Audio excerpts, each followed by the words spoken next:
Good morning, good afternoon, good evening, wherever you happen to be in the world. Welcome to tradertv.live. North American stock futures, a little changed once again this morning, coming off a positive, very positive, in fact, first half of the year. We head into a brand new quarter today. We head into the second half of the year already.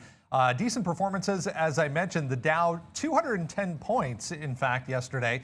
Helped by a 2.7% jump in Walmart shares. The S&P 500 ended the day up 0.13%. We had the NASDAQ relative underperformer once again, still down about 0.2%, I should say.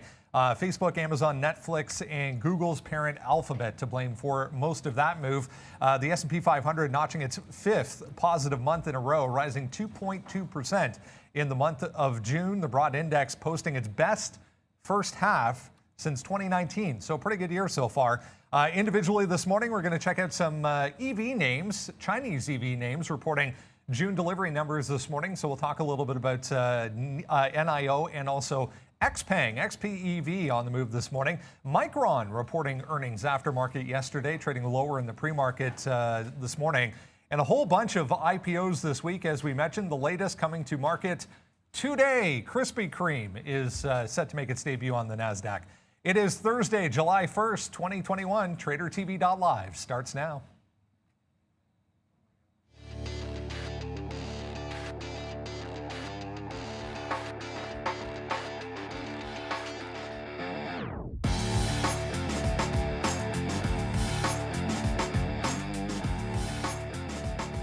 And there we go. Look at how things stand. Yeah, as we head into, as I mentioned, brand new quarter, brand new month kicking off today. Absolutely flat for the S&P right now, up 0.1, the Dow 0.2, NASDAQ 0.1 to the downside. Bottom end of the board there, you can see crypto is under pressure once again. Huge move for crude oil. 2 days in a row back to the upside for crude here, 2.8%. They're talking about production cuts and possible limitations as far as the oil is concerned going forward into the summer, guys. Obviously, we're heading into the big travel months for summer driving, both in the U.S. and here in Canada. So demand going to rise, I should say. I have EVs on my mind already. It's Thursday, guys. Welcome. Going to be an interesting one. We have, lots of things getting unplugged today, possibly with, well, maybe not. I mean, the numbers were pretty good. So both NIO and XPENG in positive territory here so far. Yeah, I mean, they're both trading up, well, 3%, at least the last time I checked. So just double check to make sure that was still the case. You never know with these markets. It's always a wild one. Should be another one today. We're going to be looking at the EV space, of course, as I pulled NIO up here. And then remember, we got we do have Krispy Kreme coming today. It wasn't yesterday, but it's definitely today. DD is going to be in play, and there was a couple of other ones. I mean, Sentinel 1 we missed yesterday. Small. I shouldn't even say it like a small cybersecurity company, but a good one to watch there. And then there are some other movers and shakers. There's a lot of big gap ups trades today that we'll be having a look at. Some of the bigger name tech names are also making some strong moves here today. Micron blew it out, and we'll talk about their earnings being good and going down anyways, like, seems like it always happens here. But it should be a fun day today. I don't think we'll get to trade the IPO because they can't seem to open them on time, but that doesn't mean we won't have a lot of action for everybody, Sean. It should be fun. I mean, I'm already in this DD here, and again, congratulations to anybody that had that on the swing play. We've been tweeting that out last night. We were asked if we were to swing something, what would it be? And it was going to be DD. Yesterday, we were able to get a 14-12 print in our account, and took it out all the way on the upside, and had to get it out after market. But yeah, I would have loved to hold that one. We can't do that here at Day Trade the World, but DD on the race right now. We're along at 15.57. If I was prepared earlier, I would have been long a hell of a lot earlier than this. But right now, 15.57, we're long. We're going to hold it hopefully for all day. We'll see how far this goes up. But we have a retracement possibility back down to 14.50 anyways. But yeah, Micron's going to be in play. We've already put up our sticky note. Add to it, guys. Please add to the sticky note. It's on there on Twitter. We'll send out the link very, very soon. There's a few names: NIO, DD, AMD, AMC, Palantir, and Baba. But I know there's bigger and badder names out there, guys. So add to that list. I'll tweet out the link right now, and we should have some fun today for sure. Oh, this is something. I've been asked to do this. I think it was, can't remember who it was. Was it Christopher or Dan? Somebody. This is what I've just put up. We've only have 200 votes right now. We'll refresh it, see where we're at. 200 votes. So with the markets at all-time highs, are you putting new money to work at these levels? Yes. No. Or are we selling to raise cash? So, we'll wait to see what this answer is. Me and Brendan, we were just talking about that with AMD. Maybe we should sell some AMD here to raise cash to go into something else. But right now, yes, no. So that's going to be equal. And then the raising cash is up there as well. We only have this out for 7 hours. So hopefully we'll check back on our afternoon show, see where that is, close this off. But for me, am I putting new money to work at these levels? No. But I am also really not doing any of these. So I think I'm sort of sitting on the sidelines right now, but I am debating option number 3, Brendan. Yeah, interesting look there. Pretty even split on those decisions. But all-time highs, a lot of stocks pushing back towards all-time highs as we've been talking about over the past couple of days. So good look there. Let's see what happens by the end of the day. Before we go any further, let's get over to the desk and say good morning to Miss V. Hi guys, I wish you a great day. I'm wearing a green dress, which our viewer Sola Palacios sent to me, which is gonna bring a double luck to all of us. Thank you very much, Sola.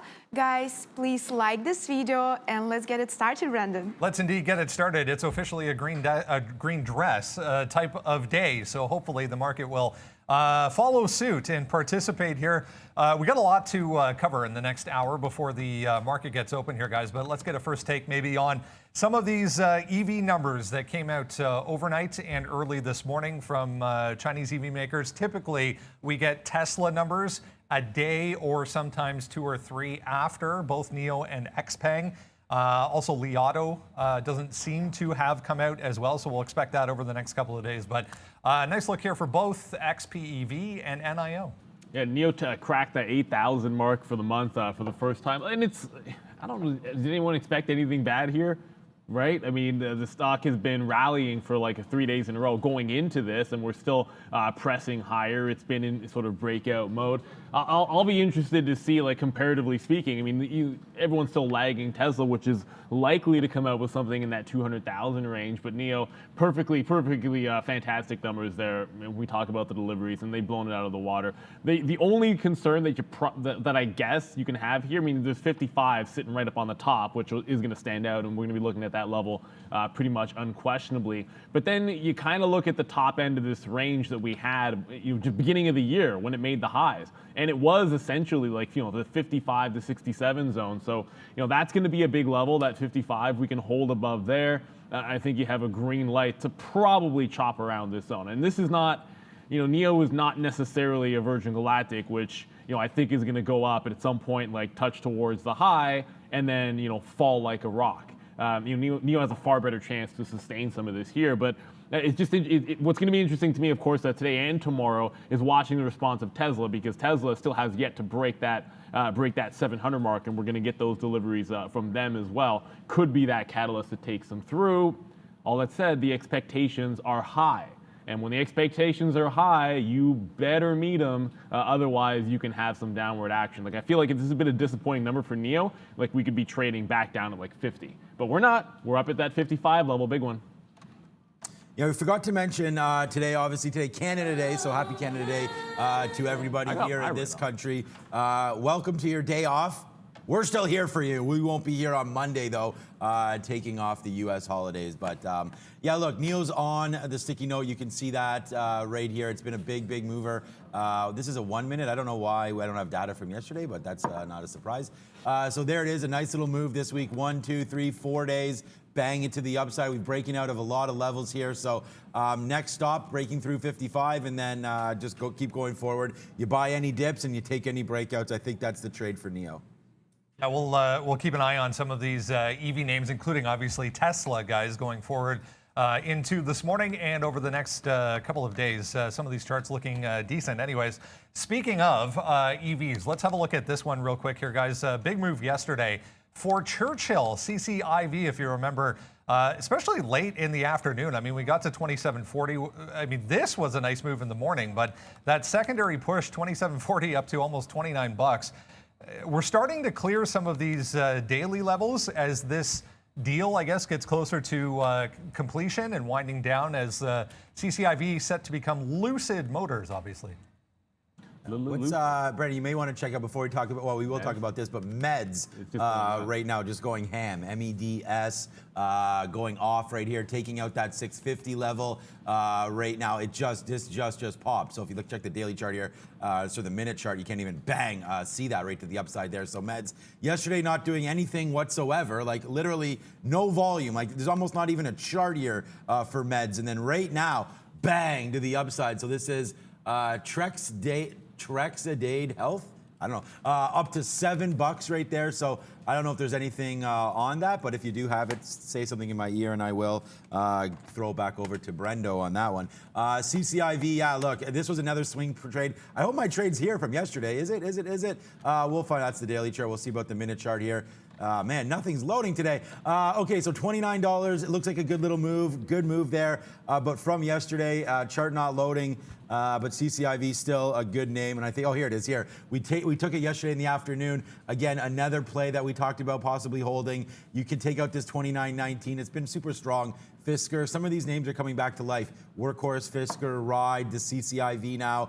You could look at Nikola as well, obviously with Joe Biden passing some of these hopefully these infrastructure bills, and then throwing in some solar news and some EV talk in there as well. So Churchill, yeah, it looks like it's going to be taking out some new highs here. But I always think that we need to sell some of these bumps. I think the same holds true all the time, but watch out for 32 top. What's up, Brendan? Yeah, so it looks like there's a telemedicine angle to this. So that Trexade, as you were mentioning here, Meds, guys, there's a telemedicine. They just announced a new agreement, a distribution agreement for some telemedicine services. So we'll jump into Meds here in a few minutes coming up. Rahim Alani, OCI Groups here in Toronto, is joining us from an undisclosed location somewhere in beautiful cottage country today because he got a long weekend, and we're very happy that he got a long weekend. Good to see you, Rahim. Welcome back. Likewise. It's been an impressive start to the year as we've been talking over the past couple of days here. First half done. We're heading into a new quarter, a new second half. Let's take a little bit of a look back here. We've been discussing some opportunities that might be lying under the radar a little bit for a few people. So we'll take a minute here and talk about a few names that we've mentioned on the show in the past and have had some sort of catalyst or reason why we should be looking at them. And let's take a look at how some of these are doing to this point in the year. Where do you want to start here? I want to go to some tech names first. Yeah, sure. First, happy Canada Day to all of you guys. Yes, Hope you guys get a chance to get some downtime this coming couple days coming up here. Absolutely. So let's jump into VQS. Tell us about that one again. Like we were saying, the tech sector has been exceptionally hot. That has been led by people wanting to diversify out different sectors. VQS, we spoke about a couple of months back. The stock's sitting at about $9, refocusing onto some core segments where they've got a good client base going. And for them, it has proven to deliver, as we've seen with the stock price in the last couple of months. So that was a name that we thought was interesting. It was on the sort of mid cap size, over 200 million market cap now. So it was a name that had done well and has continued to do well post COVID as they've reorganized their teams. And there was an initial move, and I believe we actually were talking about this after that initial kind of gap to the upside on that news that you were mentioning. But I mean, even since then, we've had a nice secondary push back to $9 here for VQS. Lightspeed as well. We've talked about this many times on the show. Obviously, one of the bigger companies, more recognizable names, dual listed as well in the U.S. Tell us about Lightspeed. Yeah, Lightspeed, I think we just talked about that a few weeks ago as well. After they made their initial 2 acquisitions, they just made another acquisition to assist with tips, essentially. They're a point of sale company, and really coming out of COVID, there's going to need to be a lot of support for small and medium businesses. And the fact that these guys are there in that space, they've got the commerce side, they've got the device side. The company's really become a new Canadian tech darling, as it were. It's crossed $100 on the price point. It's over 13 billion market cap, and it trades 800,000 shares a day at that price point. So I think they will continue to be acquisitive, but the stock's done exceptionally well, and over the last 6, 9, 12 months, and particularly in the last 6 months that we're sort of speaking about. If I remember correctly, we were actually discussing this around the $100 level. So yeah, there was a decent move. We got to 108 there at the top, but coming back into 100. But I mean, this daily chart is, as you said, pretty impressive. Not joining the Shopifys of the world, but as you said, a bit of a tech darling possibly coming from this side of the border. VYGR was another one that we mentioned in this group. Yeah, I know that was one that when we had a segment talking about the crypto side of the ledger. I mean, if you look at the Voyager chart going back, I think we talked about it a couple months ago, and you look at the 12-month chart, and then you look at the year-to-date chart, phenomenal returns, and that's relying on the fact that Bitcoin has been what Bitcoin has been, and so they're in the crypto space, and I know you guys talk about this quite often, the different cryptocurrencies that are out there, and for them to take advantage of that is simply what they've done. They've got their currency platform going. They recorded 60 million revenues last quarter, and they're finding different usages. They just had to deal with it with a NASCAR driver as well for their use of Bitcoin. So I think that's one that's going to take advantage of what's happening in that space, but it's also going to be a proxy for what's happening in that space. So, you've also seen moves to the upside with Bitcoin and Ethereum move up, and you've seen moves to the downside with Bitcoin and Ethereum have gone the other way. So these ones that are sort of proxies, the larger ones that are proxies for what's happening in the crypto world, will be interesting to watch in the next 6 months going ahead. Yeah, there was actually, I don't want to put you on the spot here at all, Raheem, but there was actually a decent move in this yesterday, it would appear, into the close. So nice little bounce back. $20 seems to be a level here for VYGR. Again, these are all tech-based. First off, the next kind of group we'll discuss here, moving over to mining. Anyone not familiar with the economy, first of all, on this side of the border, a lot of mining, a lot of gold companies. This is a sector that takes up quite a big chunk of the markets here in Toronto. So tell us about GMTN. Yeah, so some of the ones that we'll talk about here, just gold. Again, some of these ones do carry a proxy weighting to the price of gold. So you'll might look at some of these charts. Gold has gone down, and we're at a 10-week low on the price of gold, and it's the lowest that it's been on a monthly basis for about 4 or 5 years now. So gold's had an incredible run up. If you look just sort of at the daily gold charts, had an incredible run. So some of the gold companies that happen to be proxies for the price of gold have done sort of fallen in line. Now the juniors that we're talking about here are sort of sub proxies for all of that space. So GMTN, when we had talked about it, they were expecting a couple of things like their mining permit to come up, which they were able to get, and the stock ran from 2 into the 220s, 250s, 270s, and then got up in almost to the $3 range. When it was around the 270, 280 mark, they announced a bought deal at a bank here, at a brokerage here, and they raised 10 million, upsized that to 12. So the price did fall back into where deal price was, which was 210. So again, for investors that are interested, this might be a place to look, given that people that did buy in at 210 now have to wait 4 months for their paper to be free trading. So let's see if they get a little pop again on the price of gold over the next 4 months, because there should be some catalysts coming up in the mining sector as people potentially get back into the gold trade. Let's jump down to MGM. Maybe I want to make sure we get to some healthcare names as well. Sure. MGM. Obviously not the resort in Las Vegas, but we'll talk about another gold company here. So MGM, which is listed on the Venture Exchange here. Yeah, MGM, great little story. Again, the potential, if they are able to get to where they are planning to get to, it could be a very, very large play. It could be potentially one of the largest open pit deposits in Canada. They have a joint venture with Agnico. Agnico is a very well-known mining company as well.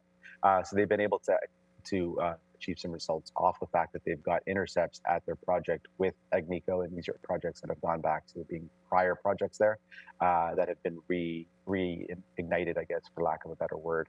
And you've seen, again, same thing on this chart. You'll see movements along with the price of gold, and then in addition to movements on some of the news results that they've gotten. So again, it's a nice little trade if you would have picked that up in the 25 to 30 cent range towards the end of the year. So you would have seen a nice little bump, and you've seen a couple of little peaks and valleys to achieve new levels. Yeah, nice chart, as you mentioned there.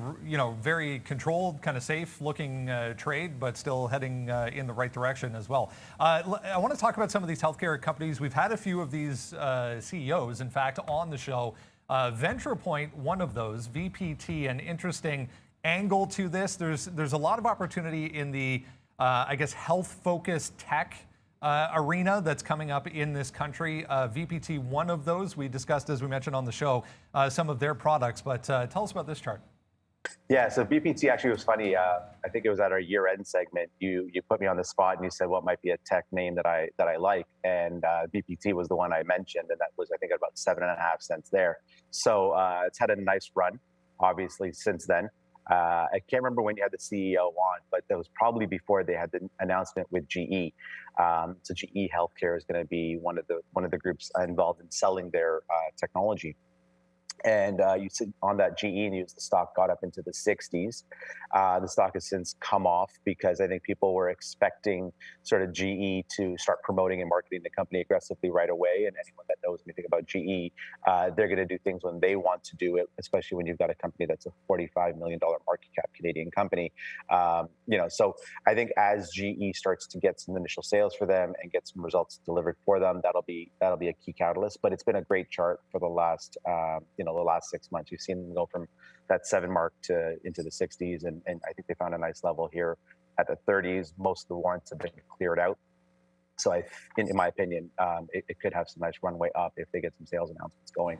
And again, it's a great technology focused on the heart, which could be a very important play post-COVID, as we still don't know what the effects of COVID will have on people's heart functioning. And then one last one here to wrap things up, Raheem. Empower Clinics, another one with a really, not necessarily impressive, but a solid-looking daily chart right now for this one, which is CBDT. Yeah, we've talked about this one a couple of times as well, going back into the beginning of the year. The stock was in the 5-cent range and it had run up to, in December, 5 cents, and it's gone up to 9. And you saw it actually run all the way up to 2.50. That was probably a little overpriced at that point. But I think they found a level here. 2 catalysts that they've had recently. One that we spoke about was that Air Canada put them out as the preferred COVID test kit opportunity, so that when you have to travel, you need COVID a positive result to get back on a flight or into a flight. So you pick up these COVID tests from them. They've got a lab testing opportunity that they've acquired. They recently did a deal with PharmaChoice. So PharmaChoice and Rexall both carry the Chi Lab tests, which is what Empower owns. And so they're going to see a nice run, I think, on the COVID testing, and the Air Canada play. Let's see how that pans out as it continues to go. But the other thing that people were waiting for was their financial results. They were a little late on those, and so you've seen the stock go in the last month. You've seen the stock have a significant peak in value. You've seen it go up into the 75s, come back down into the 50s, come back up to almost 70 cents, I think, yesterday. They actually just announced the results this morning. So now that sort of headache is out of the way for them, I think people will be looking forward to the Q results and acquisitions and revenues. Raheem Alani, Managing Director of OCI Groups here in Toronto. We appreciate your time. We appreciate your knowledge and input on these opportunities. As we said, some kind of lying under the radar, maybe not, jumping off the screen as far as what people are looking at on a daily basis. Enjoy Canada Day. Enjoy your long weekend, and we'll see you again soon. Likewise, guys. See you in studio soon. Sounds good. There we go, guys. I'll look at some opportunities that we've been discussing on the show with Raheem over the past couple of months. It's always good to touch on some of the mining group here in Canada, guys, and also some of those health-focused tech stocks have really put in decent moves over the past couple of months. Yeah, and it's a good. Look, it's a good day to research on Canadian stocks because it's a Canadian holiday, so you're not going to get a ton of movement. Speaking of movement, you are getting a ton of movement in that MEDS.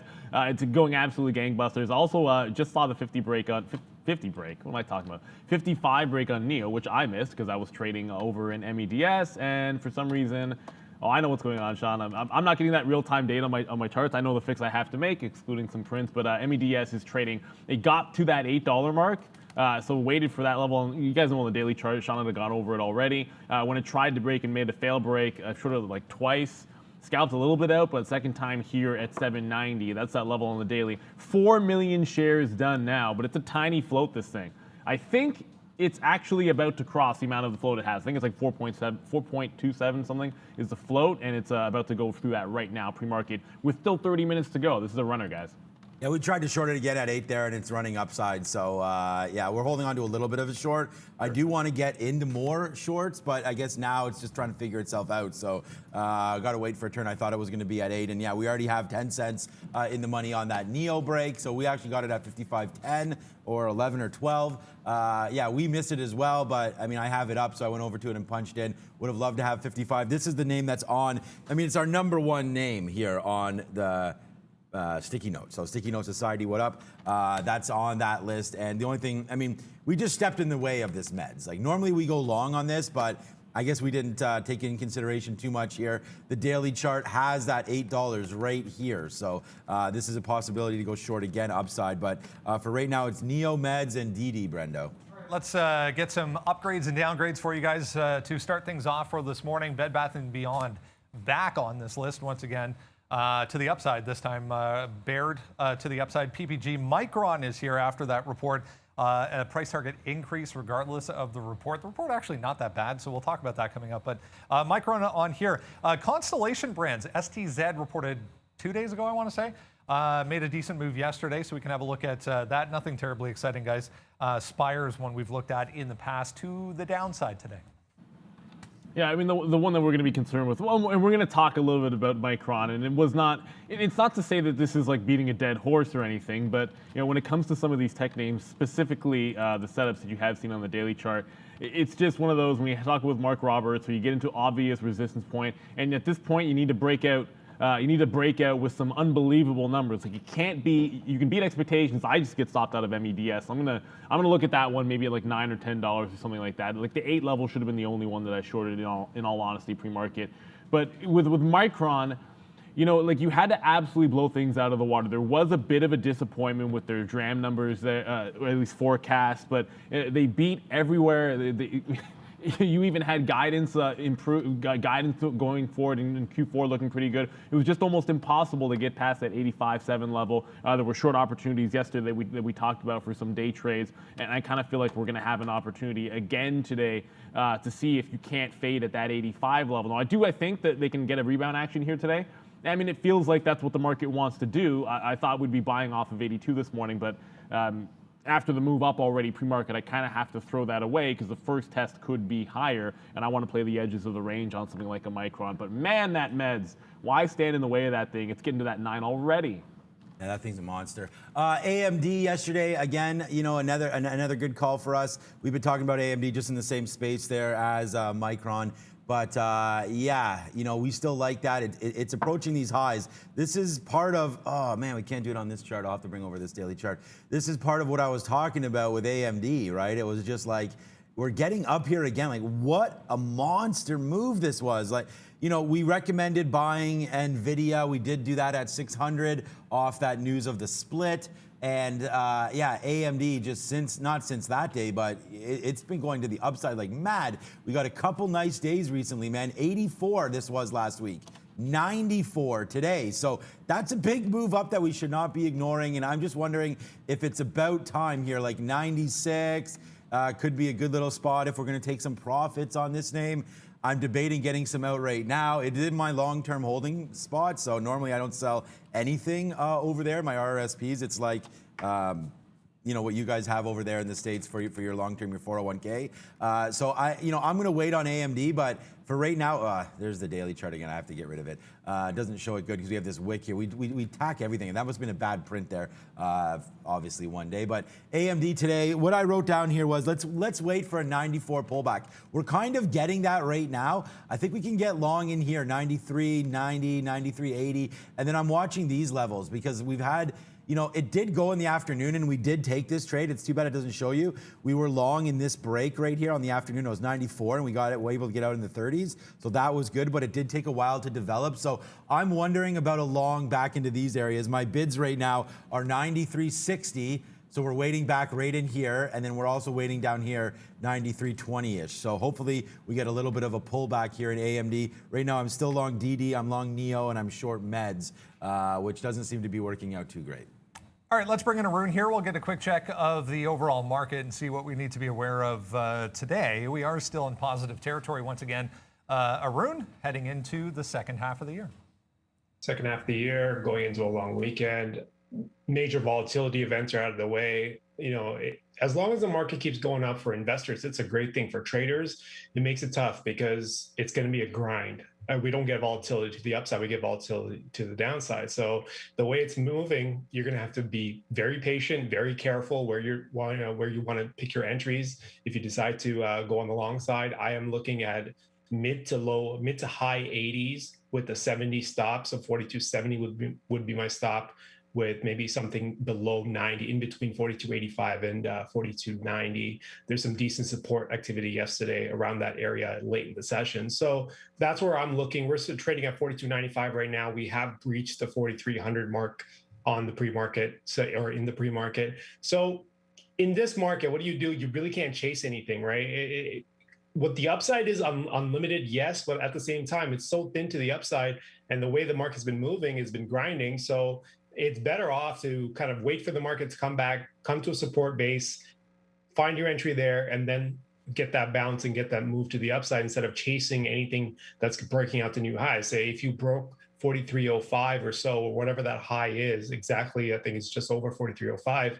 I wouldn't take the break. I don't know what's up there. It's thin. I would just wait to see how much more trading we get, and then maybe we can find a support base and then continue on from there. But in this market, in summertime trading, slow everything down, gear down. If you're, as an example of a car, you're going to gear down your trading for the next 2 months, unless we accelerate to the downside, at which point you might want to speed things up. But for now, the way the market's moving, kind of slow things down. 42.70 is my stop, and anything below 42.90. or between 42.85 and 42.90, I'm looking for some bids, maybe catch along with 42.70 as a stop. So thanks, Arun. We'll check back in again tomorrow morning. Let's get into what is moving around in the pre-market, guys. We have just under 30 minutes until the market opens. NEO, the first one we'll talk about here. The Chinese EV names all reporting deliveries, both on the quarterly number and on a monthly number. NEO, pretty good shape here, guys. It looks like triple-digit percent gains once again for all of these. Yep. We took a 55 long right now, so now we're long at 55.07. I was just saying in the chat, probably a little bit, not probably, it looks like it's going to be a little too early on this. Remember, we do get, you see that big order there? Watch, see that right there? So there are a lot of market on open orders, so we'll go over here just to show you guys the market. I haven't even looked at this yet, to be honest with you. Wow, DD a big buy again today, 3.6 million. I don't even see NEO on here, but, oh, there it is, sorry. It's a buy, so that's a little strange because I just saw that big sell order right there. So anyways, point being here on NEO, it's been a monster. It's the number one spot there on my list. I have no idea why I don't have yesterday's data here. Maybe if I refresh the chart, I'll get it. But basically back here to 54.50 is where we're going to dump it.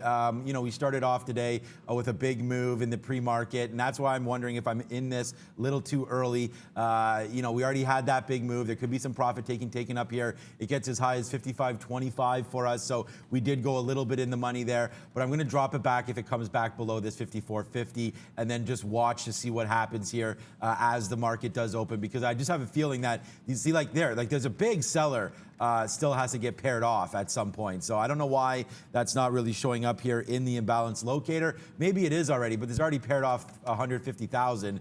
So that's 300,000 shares. So I'm not sure, but anyways, the move is going to be upside. It's been a really monster day for NEO, monster week for NEO.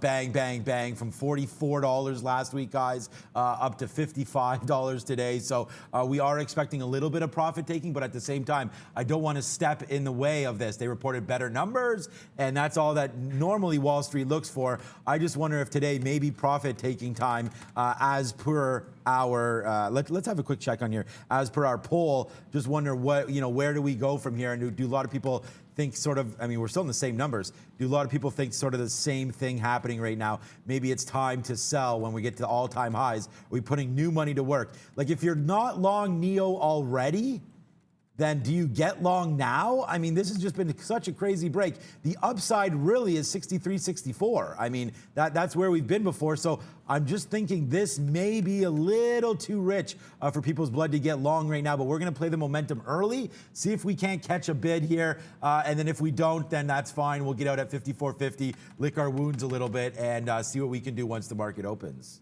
And that's the thing, like that 54.50, even if you go back on the daily chart, you're going to see we're at the top end of that range. That was like the bottom wick of support down at that level. And look, it might be the sell-off. I didn't catch the breakout. That's a crazy dark pool print down there. I didn't catch the breakout. I actually had to get it on the way back in. But to me, if it does get down into 54.50, I want a fresh position to be on, ideally. So if we break back up towards like that 35 to like 45, I might take a little bit out. But if we're getting to 930 and we're about to break down this level here, like 54.90, I don't mind taking like a 20-cent hit and hunting back.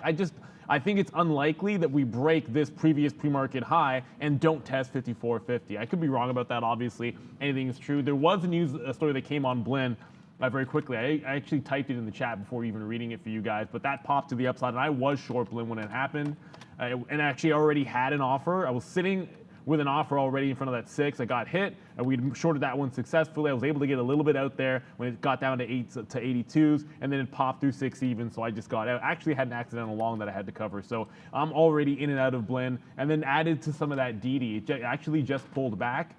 So just covering some of the trades that we have on here, in addition to NIO. But DD pulled right back into this breakout point at 15.35. I mean, that's going to stand out like a sore thumb.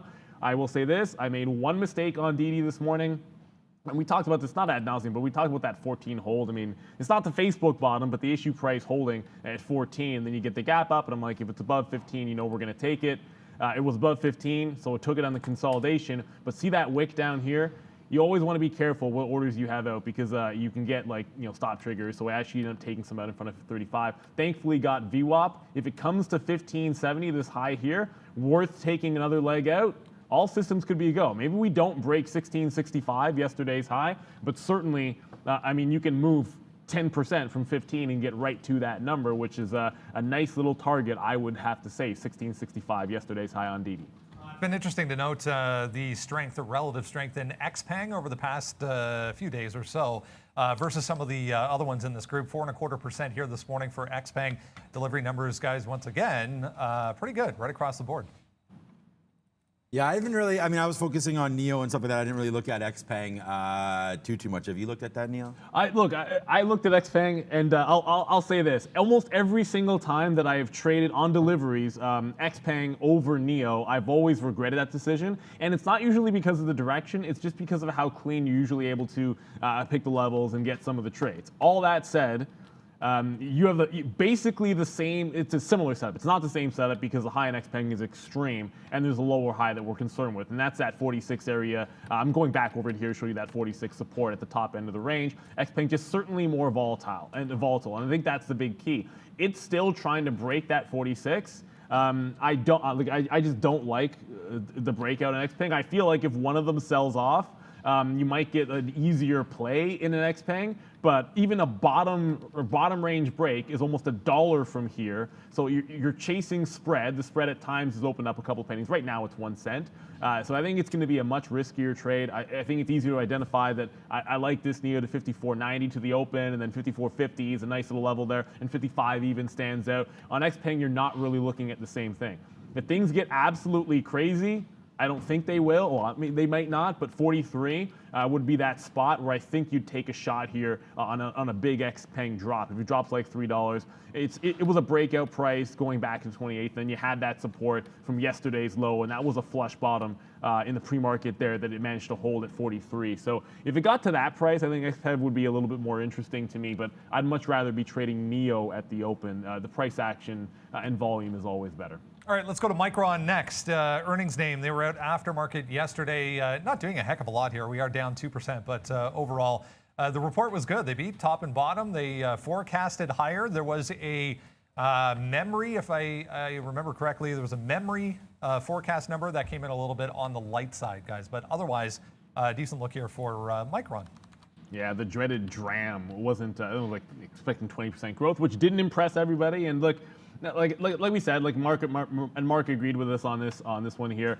It was in a pretty clear trading range, Micron, with a double bottom here at 75.6, which, incidentally enough, if it rolls over from this price, that's your 50-period average. If it rolls back over from this price and the market were to correct, you're probably breaking that level there. So as much as it seems like a solid buy down there, and it certainly has been, I would be a little bit cautious with it. I think this is one where you hold off. I think there's an opportunity that if you actually consolidate in this range for a couple of days and you're still hanging on to 82, then you might test towards the high. It's just not, without breaking 86 here, that's your breakout trade, right? Like, there's a decent chance if it consolidates, maybe you catch it in the consolidation or look for that breakout.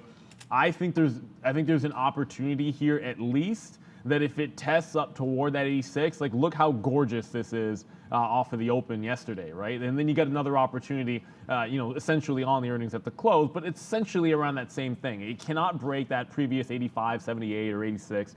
You splitting hairs, what you want to talk about there. But if it tries to make a move higher, you'd anticipate maybe a bit of a lower high.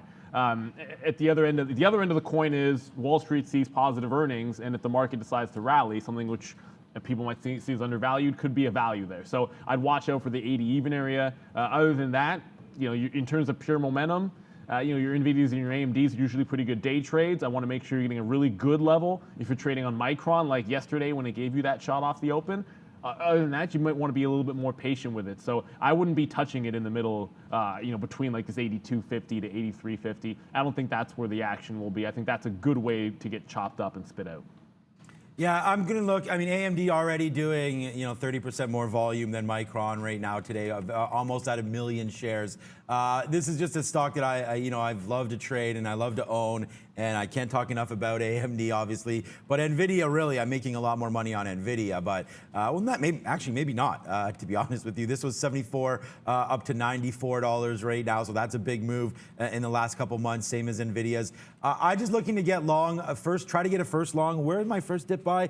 Yeah, 93.60. We've already talked about that. That might be a little low. Probably got to get into here a little bit. 93.80, 93.90. I think on AMD. I've loved this sector. You guys know that for a very, very long time. It's been my pick of the year. 93 down here. And just looking at yesterday's movement, this is what I want to call to your attention.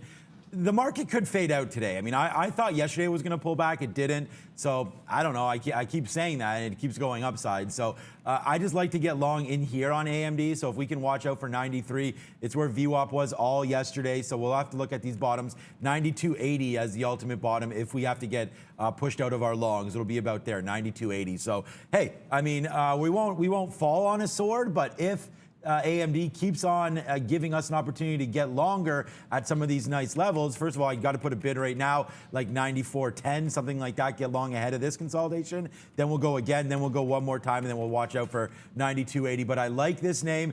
It's going to be tricky to take the top out. I mean, we will take out a 95 if we have to. It's more specifically 94.80. But again, I don't want to hit that and then the NASDAQ falls. So I'm going to try to be very, very cautious and try to pick my levels with this one. Just like, I don't know if DD's on our list or we already talked about that, because yesterday we picked up a great bid on DD at $14. So I'm wondering if we could do somewhat the same here on AMD. Look for this falling sword and then try to go harder on it when and if we see a reversal. Yeah, coming up just after Krispy Kreme. We'll discuss that DD once again. DNUT set to make its debut on the NASDAQ today.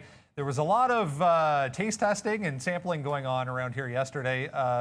But overall, guys, they come out well below the range. So, I mean, the initial range, 21 to 24, the price is offering at 17. We've seen 2, 3, even 4 or 5 different IPOs over the past couple of weeks. Not fare well on day one. What do we expect here? After what happened to Didi, it's hard for me to think that Krispy Kreme won't fall after what happened to Didi, which a lot of people were excited about, quite frankly. And the Uber of China expected to be a good one. You're not going to have a quote here on DNUT just yet, but I don't know if we're going to get to trade it. I'm not going long off the open. I think the play I'd like to make, I'm probably going to end up paying for some shorts there, but anytime you start repricing at the lower end of that range at that 17, if it does make a move, like let's just imagine, right? So the 17, they priced it at, the original range was at 21 to 24. If it makes a move to the upside, and I'm going to be bearish on it, then it approaches both those two prices, 21 or 24. It doesn't matter which, maybe even both of them if it gets, I don't think that'll happen, but maybe even both of them. If it opens up anywhere around those, I think those are good opportunities to me to be able to take a bit of a short shot on it. The thing about an IPO is a lot of times you want to even see the size in front of a level. You don't just want to say, oh, well, that's a good price. That was a previous reference price. Forget about that. If you don't see any sellers at a particular price, you can step away from it. Sometimes that's a good lead. So I'll be watching that level too. I'm leaning towards the south side of it. I mean, like as much as revenue was increased when it was private, they were losing money. Like they actually were doing better 4 or 5 years ago, or even going into being taken private again. When it came to earnings, and it was sort of going in the other direction when it came to the bottom line, and now they're getting to cash out. So, I mean, I'm not that positive on it today. I could be proven wrong, and for all the shareholders, I hope I'm wrong for all the people that actually maybe are in on this to the long side. Yeah, and that's me. I'm going to be in on this one on the long side. I mean, I just think that, good rhetoric behind it. We'll see what happens. Some IPOs have been pretty good. Yesterday's DD not very good, but we are going to go long. This is what it looks like, DNUT. So hopefully you'll be able to see the action. I'm going to put a decent amount of shares into this long, so we'll see off the open. Hopefully we can catch a couple dollars here on DNUT. We'll just see where it opens with a lot of fanfare. I think the long should be okay, but we don't know. So we'll wait to see when it does open up. I do want to talk about DD, so we'll throw to Brendan, and then I'll take DD when we get back. Yeah, let's discuss DD making its debut yesterday, obviously. The Chinese Uber or Lyft, whatever you want to call it, debuting yesterday to not a very good result. Closed basically back to where the IPO pricing was, the initial pricing back around 14. Sean, you had that great opportunity in the afternoon yesterday. Here we are again. Up again in the pre-market.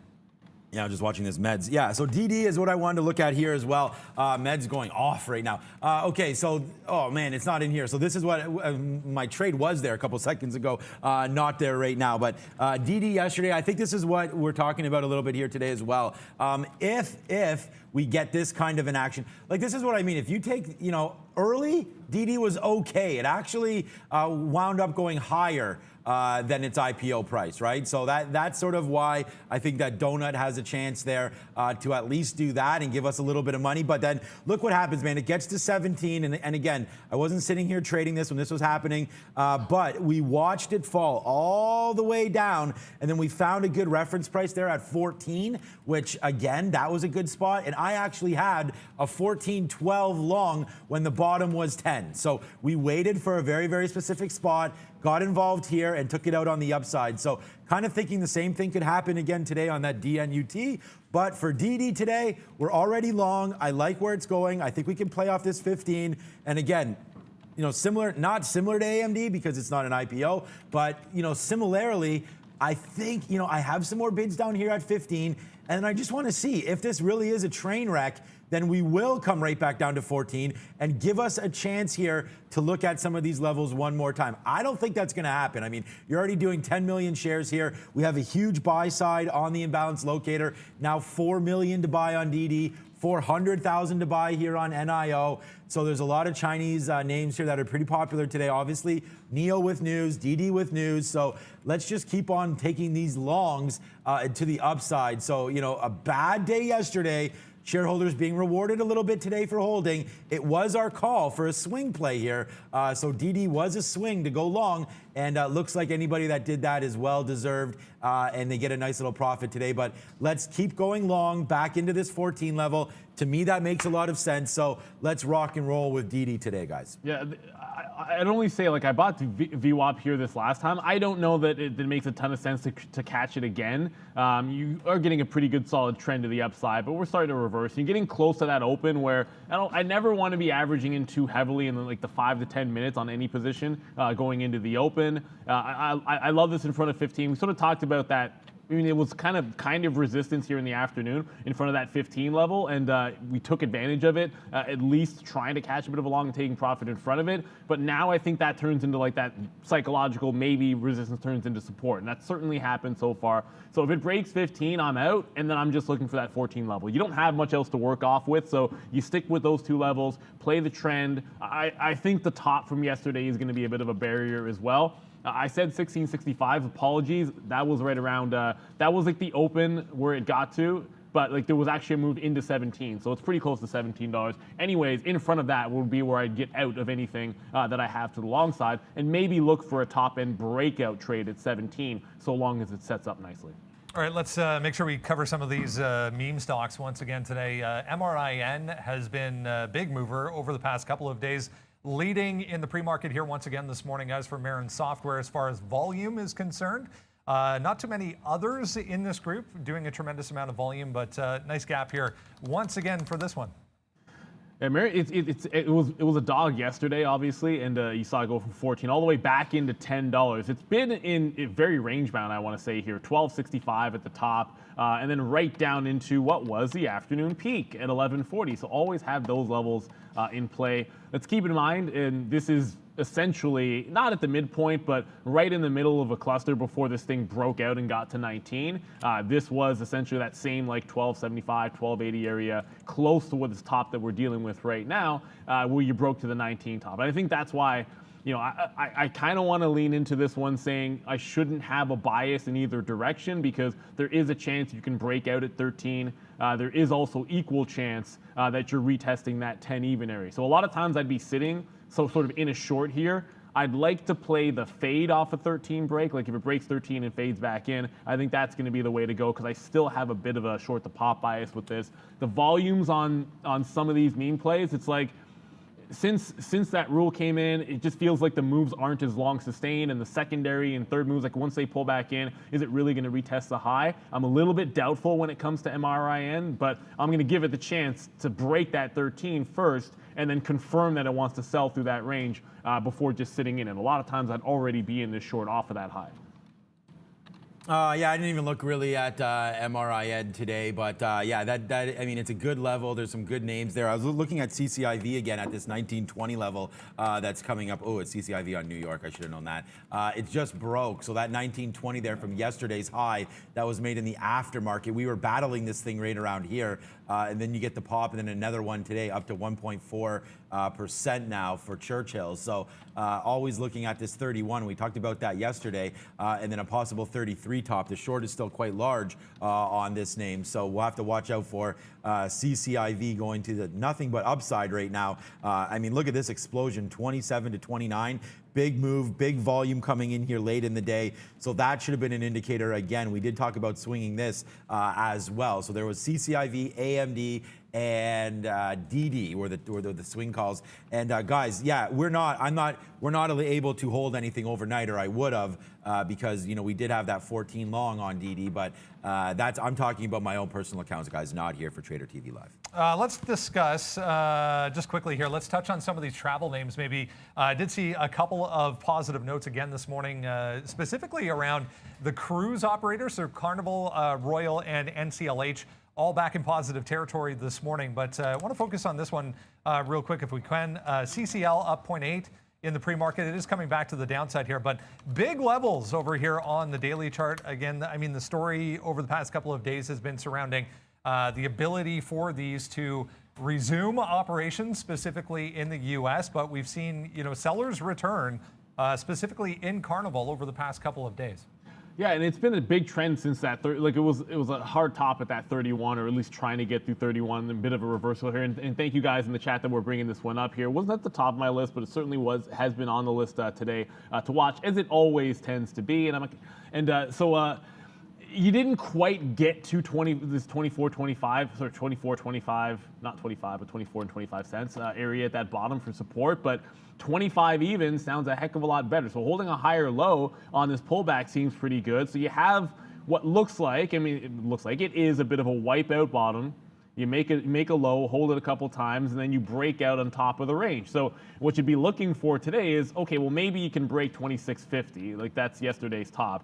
But if it doesn't break 2620 down here, I think that's where you could say, okay, you put in a dip buy in that range. If it breaks that, maybe you're going to be retesting those lows. I don't know if you got to give it an extra 5 or 10 cents or maybe even 20 to be realistic, but I think that's what you'd be looking for just to confirm if there is any selling off the open. We're pretty flat overall in the market, and it just get that, I don't know, it always had that same, like you could sell at the open kind of idea here. And if that does, I'd be looking for that patient little dip buy. There is the breakout potential here at 2680, but I'd much more lean into buying that little bit of a dip. I'm in meds again, just so you guys know. And then NEO held up at that 54.90, bounced off like 91 and is right back at that 55 even level. So that seems like it's going to be pretty solid. CCL, I like it, that 2620 into that 2650 range. It dips into there at the open. That's where I'll take my shot. Let's talk meds, guys. Very, I just checked, 3.2 million for, free float on that stock, so be very careful with meds. BGI, Burks Group, this seems like a lot for them coming out saying that all their stores in Canada have reopened. 34% obviously was a lot higher than this. We're testing this pre-market level right now as we speak. I already gave you a bit of a breakdown below 330. Coming into $3 even. Above that, 350, so 320 to 330, there's an area, and then 350, and then look for the high of days. But I feel like this does test where we were yesterday, guys, for BGI. Okay. Yeah, like that story didn't make any. It just seemed like it was way too overbought. But I think I missed the boat on it. And I think possibly if you didn't already catch it, Nick W, I see you there. CPSH, you wanted to ask about. So we'll quickly get to it. Like it's not doing a heck of a lot of volume. I know we get questions like this about stocks that are maybe not going to be day trades. Oh, don't do it to me, daily chart. So yeah, my daily. Oh, there we go.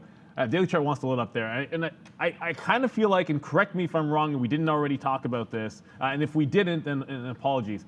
Look, technically set up, you're in the midst of a bit of a breakout. So assuming you've got it in that cluster here, you've already sort of broken through any obvious level at like a 950. It's attempting to break through that 950. You have obvious cover to like 725. So you're in pretty good shape here from a risk to reward standpoint. And then where would I think sellers be looking? Between that $11 and maybe like $11 to $12 range. You did have a spike up there, and then you had a bit of a cluster before falling off of a cliff. So I think you got like 10-15% until you run into obvious resistance where sellers would come.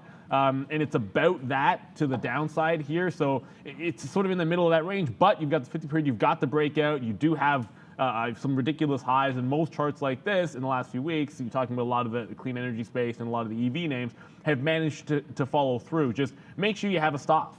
Like you shouldn't. I don't know if you're letting it go past the 725. I don't think it's a day trade because it's only done 30,000 shares pre-market. So you have to be talking about a swing with this and make sure you have that stop at 25. So Russell, I see you asking there about C-Pop, so Pop Culture Group here. Yesterday, coming, it's its birthday, you get halt. I think that's 8 halts or something yesterday in this name, and then today, wow, up 90p right now, Russ. So just watch, you can take out the top here and go long. The spread right now is that 40 cents, so we'll wait to see that come through. But for right now, C-Pop, I'll stay away, but I am obviously understanding that, there is a little bit of risk here to the downside as well as to the upside. So, like when a stock IPOs yesterday, comes out at $11 and then the very next day is 60, to me, that's a little frothy, if I may say so myself. So I'm going to watch it today, but 600,000 shares is nice. Want to see what the liquidity's like there, and then we will go back and trade that a little bit. So new position alert for us right now. We got into AMD here at 94.02. We talked about buying that into this area, and then we'll try to buy some more down here, 93.60. We talked about that, and then 93 even. So right now we'll watch AMD as look at the NASDAQ just ticking down here a little bit. So that's the worry, and that's why I told you we're not going to die on these swords. Like, we'll average in a little bit. We'll take the most shares we will down here at 93.20. We'll get a nice average price, and then if we do break below this 92.80, then we'll know that we're busted. So let's wait to see on AMD for now. But Excuse me, I do think I just killed that water. I do think we do take out this 94.50 at some point. So let's get an offer there. We'll see if we can take 50 cents on this, and then we'll wait for 94.78. But with only a minute left, we've got to get our orders ready. Yeah, this CPOP is on my radar, and we paid like almost 50 cents per share for locates on CPOP when you have price action like this. If it manages to halt multiple times, I'll be looking for a halt trade. But like, if you go from like 11, close at 30 to like breaking 60, and then you're still halting to the upside, that is extreme. At some point, I think it's going to come back down, and it's going to come back down pretty hard. So I want to be all over it if in fact it does. One at the bottom was CureVac. You probably remember CureVac because they had 47% efficacy on their COVID vaccine. The update was 48%, so that's not any better, obviously. Well, it's a little better, it's just not much. So I think they're going to be under some pressure today. They had tried to dig a dead cat a bounce. I am looking right here back into 65. If it pops at the open, this would be that 930 sort of pop and then sell off of the high, off that pre-market high. So that's the look I'm watching right here, right now. Of course, also that MEDS, which is going gangbusters. It's finally below that $9. Let's see if that can actually turn into win after being a horrible long. Miss V is on the bell. Let's get it started. 3, 2, and 1. Ring it. Okay, so big drop here off the open for some of these names, man. Palantir dropping to that 25.80. Look out for that below here on that. Neo dropping as well. Not even open yet, and a lot of these names starting to come to the downside. So I'm actually going to cancel my sell on Neo right now because we want to watch to see where it goes. So Neo right now not open, but taking some moves to the downside. Yeah, and the MEDS did move. Of course, watching the CVAC, it did not do any pop yet, but it's starting to get going here. That's a 50. You don't care about that. It's starting to get going here to that upside. I want to make sure I'm shorting somewhere on this pop. I might take an early leg here in the 63 half range just to get a piece of it. I don't want to miss out on this altogether, but I also don't want to dig in too deep in front of 65, guys. So I'm starting it on CVAC here. Still have that MEDS, which is continuing to run that thing.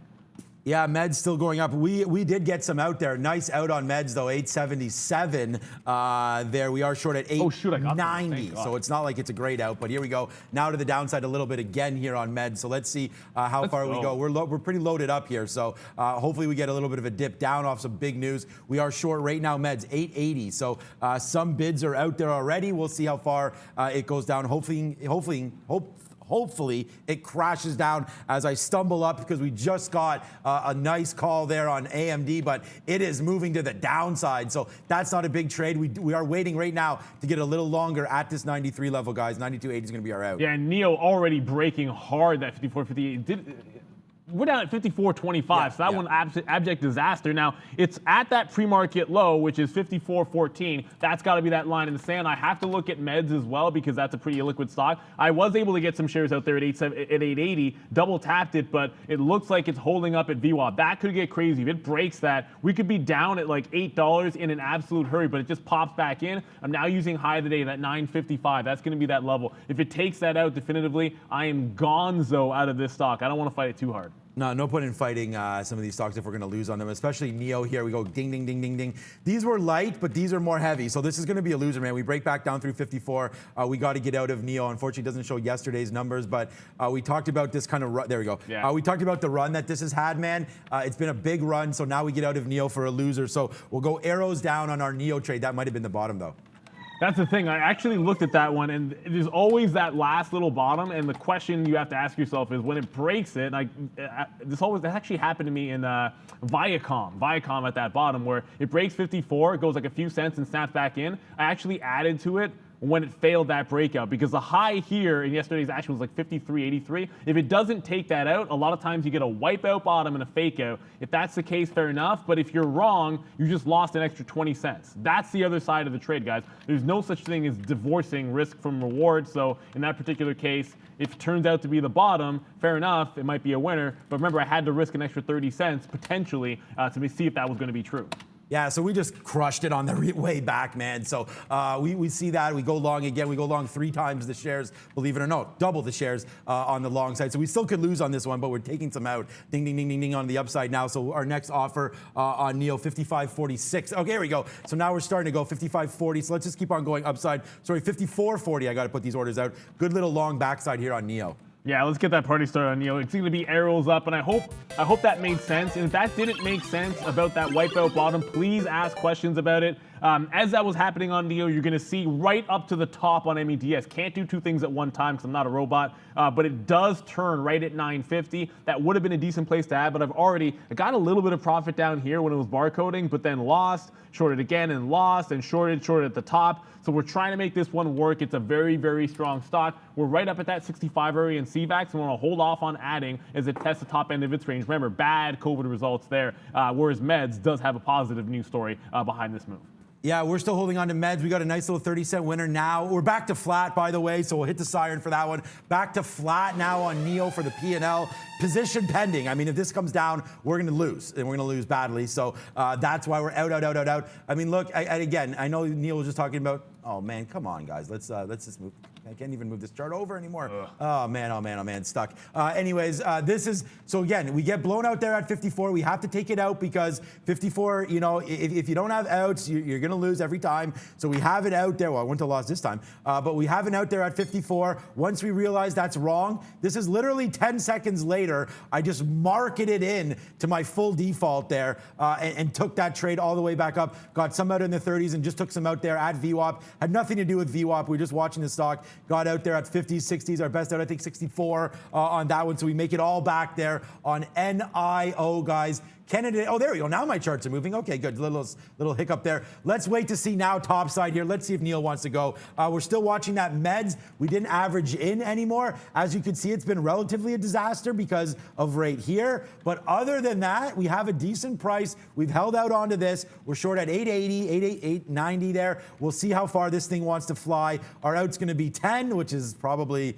I mean, maybe 950 should be our out, but right now we'll wait to see on this one as Meds flying around, guys. And speaking of those wipeout bottoms, DD comes all the way. Remember, I said don't average in at VWAP, or at least I wasn't going to average in here at 15.45 at the open. Allow it to test 15. It bounces hard off 15. Couldn't get it until it consolidates higher. So I did re-enter the trade, but at a better price. Our original entries down here in those teens. Still going to have a stop at 15 even. If it cannot hold 15 even, I'm hunting for that 14 area, obviously, guys. That's going to be a big level there. Neil comes all the way back in, covered half at that 54.50 area. But if it holds that 53.83, that high from yesterday, I think I want to stay in it. And same thing with DD. I don't have any short ideas for DD. I just want to play the longs off those two levels. It's getting to that point, though. If we can't take out the high the next time, might have to start getting a little bit less bullish on DD here. It's been a good trade overnight and a good trade here in the pre-market, but if it can't take out the high, you could revisit 14 from yesterday. Brendo? Another one that's been on quite the tear lately, SWBI. Smith & Wesson up again today, 10.25% here. A couple of upgrades and positive notes from analysts on this one. This is a nice daily chart, guys. SWBI.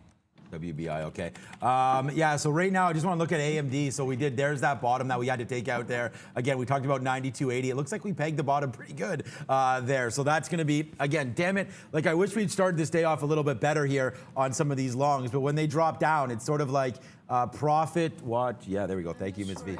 No, the coffee's better today. I already had one, so I don't know. I think we must have fixed it yesterday.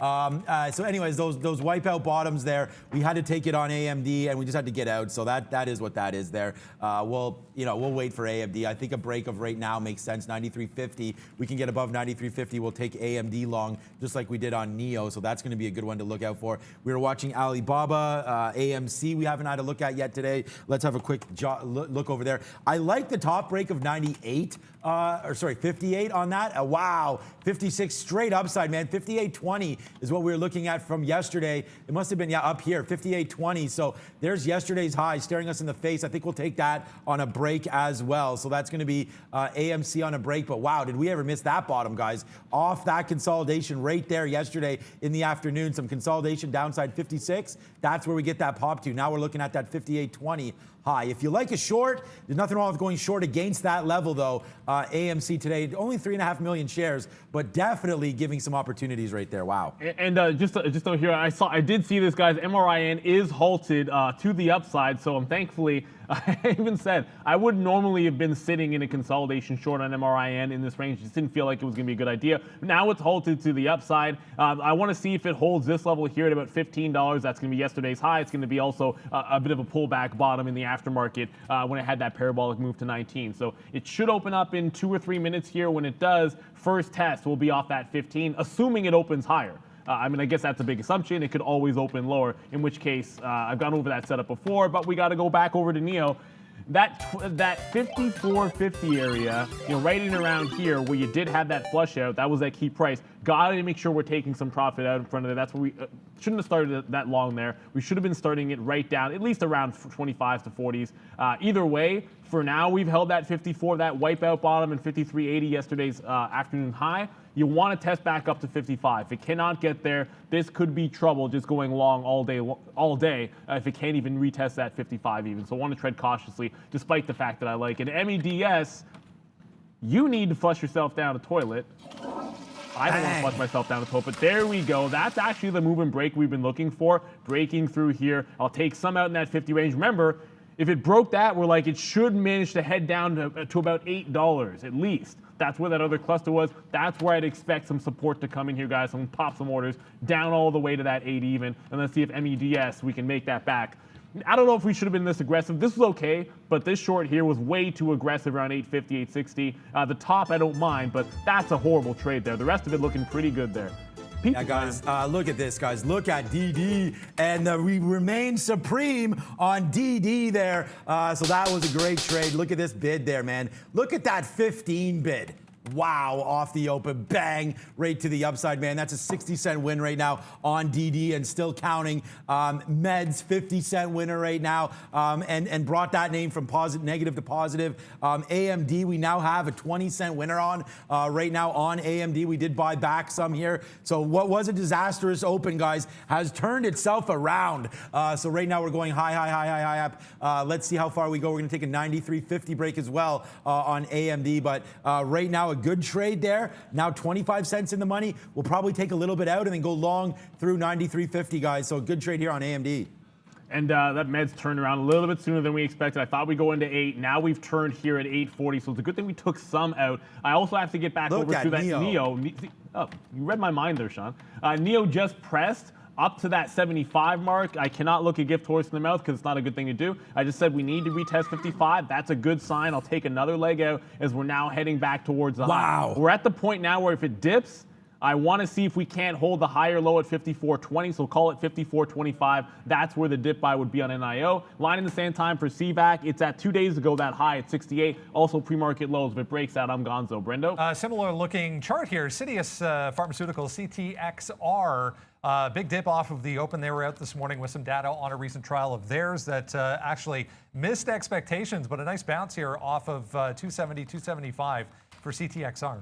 Okay, so here we go, guys. Yes, sir, we are back, and we are back with a vengeance. So let's go bang right now. We'll fire off some hot dogs and some backflips as AMD. Look at this long, guys. 93.20, out 93.50, long 93.50, out 93.60. Now we watch this thing go to the high side right now with a big banger on board right there. A big dollar win right now, well, a 90-cent win on NEO as it ticks up to 55.80. Look where we're long, 54.12. That's why, like I told you, like when we're averaged in here, you gotta have outs. Now that looks horrible. There's absolutely no doubt about that. But guess what? We're positive now. We are way positive now on NEO. We're infinitely positive now on NEO. So the thing is like if I don't take that out there and we keep on falling, then this day becomes an absolute disaster, right? Instead, we're smart. We notice, well, we're not that smart, but we make a smart play there as we notice that that sort of was the bottom. We get that little bump off the open. We've seen NEO do this over and over again, and now we are just spinning it. Money. Okay, because we're gonna get, there it is. So we'll take another piece out right there at the high of the day on NEO. Now in the money, $1 on NEO. Now in the money, $1 on Meds. Now in the money, 50 cents on DD and 30 cents now on AMD. This is a big day, guys. Welcome to the jungle. It's July 1st. Happy Canada Day. Hot dogs for everybody. Have a fun barbecue.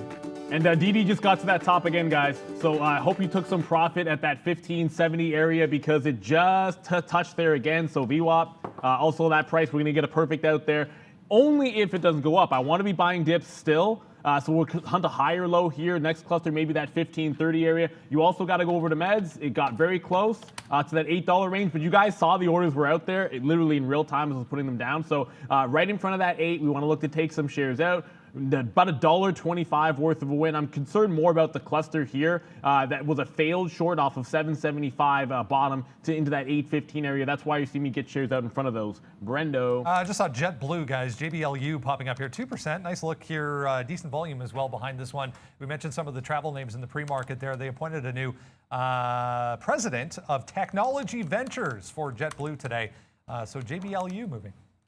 JetBlue. Okay, good coffee there, Valeria. It's Mary's much better baffled. today. Okay, so AMD upside again. Let's just keep on watching this thing go. We talked about it early about selling some of our AMD position. We didn't do that, obviously, and we should have. We're long $74. It's at $94. So that's probably going to be a good sell at some point. Don't know when, but probably sooner rather than later. Okay, all the way back down. Look at this. Like, if we're not doing this today, then I don't know what we're doing, because NEO, we talked about that trade, guys. And you know where it just was. We spun the money sign. That was the evilness there, because as soon as we spun that, it turned right around. We got out, man. We're holding now 10% of what we had down here. So a lot of outs right here at 55.60, then a hell of a lot right here at 54.90. Like, that was the big banger there. That's why we were super excited about this trade, because we're able to empty it all out at these levels, and then wow, it goes right back to the upside and we take that out again. So I'll hold this the rest of the day, but that was a very, very good trade for me on that one. DD, we did take it out. Like, this is, how are you going to, like, you know, happy Canada Day again, and hopefully a lot of you guys are having a good time if you're awake right now trading these markets with us. This is bottom tick. So I'm going to take a word from our viewers here. Bottom wickens, right? So that's someone called that. Brendan always gets the bottom wick, but I stole it from him today on DD.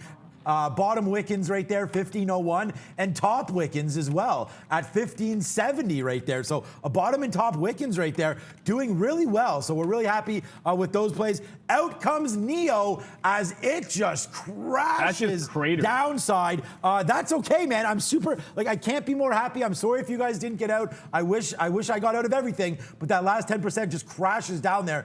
53.80. What was up with that? That was my stop. I mean, I even said to you guys, 53.80 was at yesterday high. It broke. I'm out of NEO. The only reason we can be up on it is because we took profit on the way up. But MRIN is halted again to the upside. It's now at 16.23. I'm not sure how this thing opens up, goes $2.50 before it halts. I mean, this is like 13 all the way to 16, but it is now halted again to the upside. We're going to go to Brendan in just a quick second.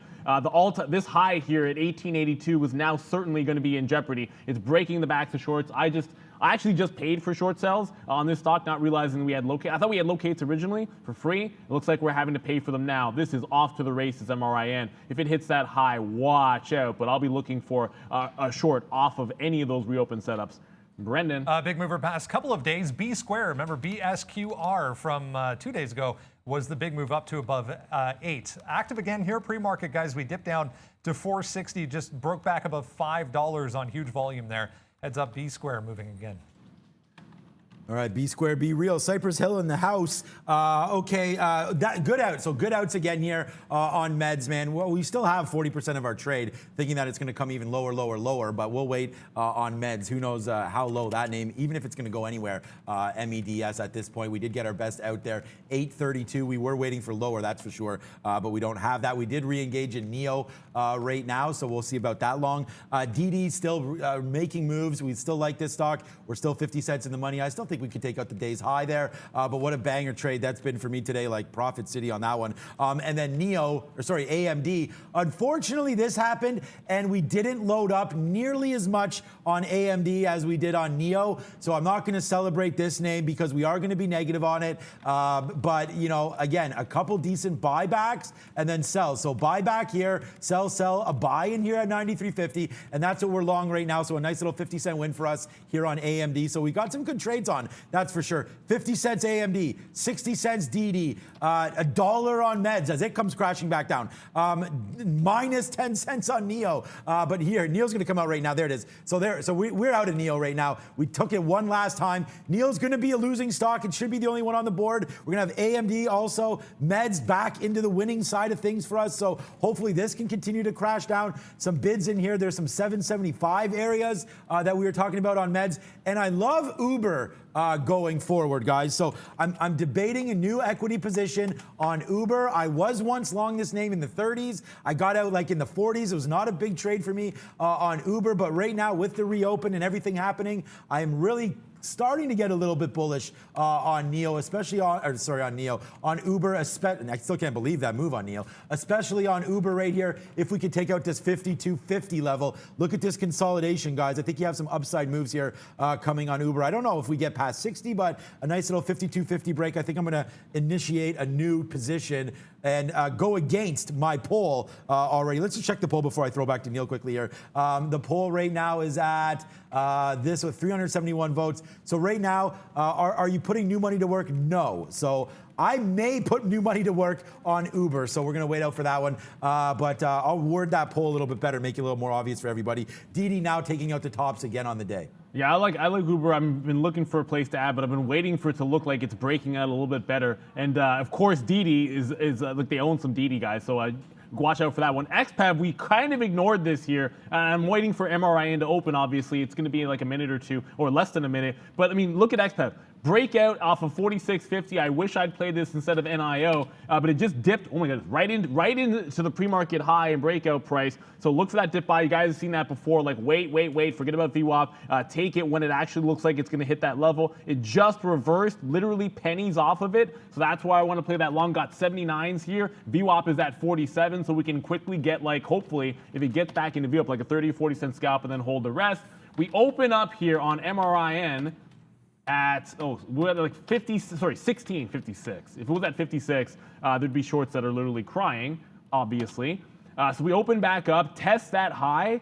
I mean, I don't know if we actually tested 18, but we talked about that high before and looked like we're potentially reversing. I mean, this would be an unbelievable short opportunity if it were to test again up at that 18 and then give you anything in that 17 to 17.50 range. For now, it's doing a little bit of barcoding, relatively speaking, to what's been going on this morning. But the key thing is, and I'll go over here so you can see, this is that top. It's at 1882. I'd love to see it test up here, not break, and then roll into a possible short. It has not been able to stay open for more than a couple of minutes before it halt trade. And it looks, it's actually going to halt right now. Into the upside again. So MRIN is once again going to halt. That signals no chance for me to get into this. I'm not going to short it into a halt trade. That's crazy. It looks like it's an upside halt. One more time on MRIN. This time a heck of a lot closer to that top. This will be an unbelievable test as it gets to that high, that 1880 high.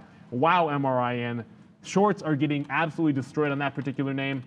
I got that XPeng, so I move over from NEO, which was a muted trade. You had to take some profit to make sure that you stayed okay there, but I'm barely up on NIO, and it should have been a heck of a lot better. Maybe shouldn't have taken it a little bit earlier. I shouldn't have had it as early as I did. I think that's a mistake. Even XPeng here can't seem to bounce that hard. No chance at VWAP. It got about 10 to 15 cents up and is now hovering. So the EV name selling on the news pretty heavily, although XPeng had the better breakout. Okay, so we just had a nice win there on AMC, but did not take it. So now we'll have to wait to see where it goes. But a new position initiated here. AMC looks like it's going to take out the bottom. If it does, we gone. But we got to be over here on this name. It's done 7 million shares. It's been up and down. It had that run right to the high when we talking about it with you guys. So now we're going to test ourselves on the long side here on AMC. Problem is trading too many names that are so similar. AMD, AMC, so on and so forth. So here we go. 56.20 we're long right now. So let's see where we go from here on this name. I have an offer right here at 50. So we'll see if we can get out a little bit there, and then we'll see about an explosion back to the upside. We're trading this, man. It's moving. There's a lot of action on this, so I think it's foolish not to look over at it. But if you go back to yesterday here a little bit, you can see some of these bottoms. That's why if we break here 55, that's already come into play yesterday. So a break downside, we may retest 55.50. So we'll be back into this name. Don't worry about that one if we do get out. But for right now, trying to defend this little bottom that was also made yesterday. You can see right here, 55.80, 55.70. So I think 55.75 is going to be our new out here on AMC. Sean, before we go to Valeria, we have to talk DD here. We'll do the fist pound. We'll use that one when I think we're in the same position. We are in the same position. There was a breakdown and a flush here yesterday at 16. That's why you got to take some out in front of this. It absolutely died at 16 DD on the way down to that 14 range. So big level up coming, but DD, it's been the gift that keeps on giving. It was a good one yesterday. Well, not if you had if you had the open yesterday, it stunk. But since here today, it's been a good one. But I wanted to make sure before we throw to Valeria that 16 could be a turning point there. And thankfully we did, because it looks like it touched it and is making a bit of a reversal. Now let's go to Miss V at the big screen in the nice green dress. Any software company Audia is moving to the upside. Do you guys see any opportunities for yourself in AUUD stock? So this was actually, I want to say it missed our watch list a couple of days ago, but we were discussing, because I know Brendan for sure was all over this name. Look, you had already had the pullback from like 9 into this level here, 550. I can only talk about this pretty quickly without even calling it up because I was watching it yesterday, and of course the day that it made the big run. And then you had this price here, like it's still inside of the range, like the 650 to 660. Inside that range, I don't necessarily love it. I was looking for a breakdown of this when I sat down, thinking maybe you'd catch like a 540, but the volume didn't seem like it was too enticing to me. That's why it wasn't on the list. If you roll over here, I mean, a failure to break out from 650, maybe get into this $7 range, probably has you retesting some of those bombs at 550. So, I mean, it's not fantastic for me because so many other names are doing much bigger volume, and I think that's why I'm going to be more concerned with some of them. One of those is going to be XPeng. We did the dip buy. It's like I said Neo instead of XPeng to the long side. That's 100% wrong. I mean, the breakout was better on XPeng. It's held up a little bit better, but then the dip buy, no good. Well, it's not bad yet because we still haven't even broken that pre-market high level 46.50. But if we do, I'll just get out and see if 46 can hold. Was that Brendan? The CUEN guys from yesterday, remember, made a huge move up to $9. Just popping up on a volume scanner here. It really hasn't done much so far today, but 650 starting to become a definite level here for CUEN, doing decent volume again, though. Okay, AMD's coming back in. We are going to reload this very soon at 92.80 or so. This one did come back in. We did take some profits. We talked about that. We're watching it go, but look at the NASDAQ, man. This is sort of what we feared, which is why we put that poll out today, guys, about this. We were wondering about if people would be taking profits or not. You know, I talked about doing that. We paired off some Palantir the other day. It seems like that's going to be a good call. We're still watching this meds as well. Hopefully that can come a little bit to the downside now as AMC looking to also take out that bottom. So looks like we may have missed our opportunity to take out some profits on AMC. And look, don't miss your opportunity to take profits on MRIN. Could it break that high 19? Sure. But I mean, you get a gift bounce like this a second time through. I think, whoops, that's still going to be XPAD. That's kind of annoying. But you get a chance a second time through to get a level like that. If it reverses, you could be back at 12 so hard. So here comes a test. It opened. It touched 1930. Oh my goodness, so it touched 1930. It's looking like it's trying to resist it. If it does pop back below this 1880 without actually breaking a fresh high, I'm gonna try to get in here. Don't chase it too far, Neil, don't chase it too far. We got 59 to that south side. If it takes out 1950, you gotta run to the hills, guys. That one could be going to that $20 range, guys, but 1950 for now holding up. I always say, wait for the halts before you get into something like this. It's going absolutely crazy. I'm sticking on the 15-minute chart here, guys, because it gives you a perspective of what you're dealing with. So I did get 59s. I'll take a few more if I can get 19s as well. There's your 1-minute chart. This is that cluster here. The only reason I take it without a halt is because of that previous high. Otherwise, I would stay completely away from it until I had that opening trade weakness off of a trading halt, which would have been down around 17. But because you had that level, you've now broken through that 1880. So 1888, I'm actually short. Oddly enough, that's a good number, man. That was the last solid season, dumb and we had 18 homers, 88 RBIs. I love it. I'll actually hold a quarter of this or maybe a third of this trade if it looks like it's halting down. Otherwise, look at that halt up price, 1623 into VWAP at 1540. That would be the ultimate target down there. I take some out of the middle. That'd be about 17 even.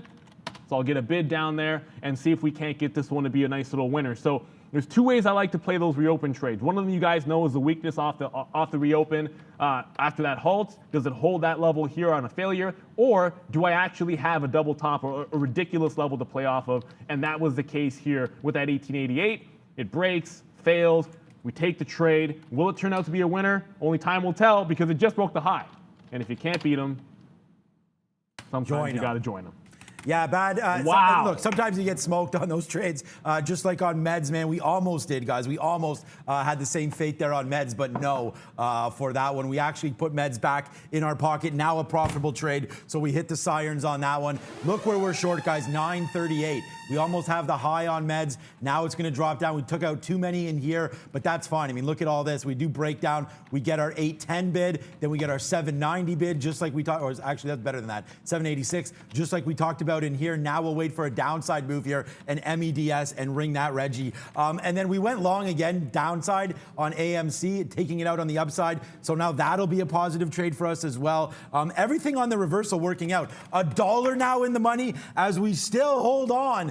Fire off the cash registers. Still holding on to this DD long as well. Nice winner here, man. This has been a big day now for us. Unfortunately, profit-wise, we've taken some hits on NEO and on AMD. But other than that, man, so far so good. Let's rock and roll. AMD, we did get a nice little bid again on the bottom side. It rips all the way to 30 there. We got to get out of this one as AMD, a nice little win on the backside of that trade right now. Let's give it over to the big screen now for Happening Now with Bottom Wickens.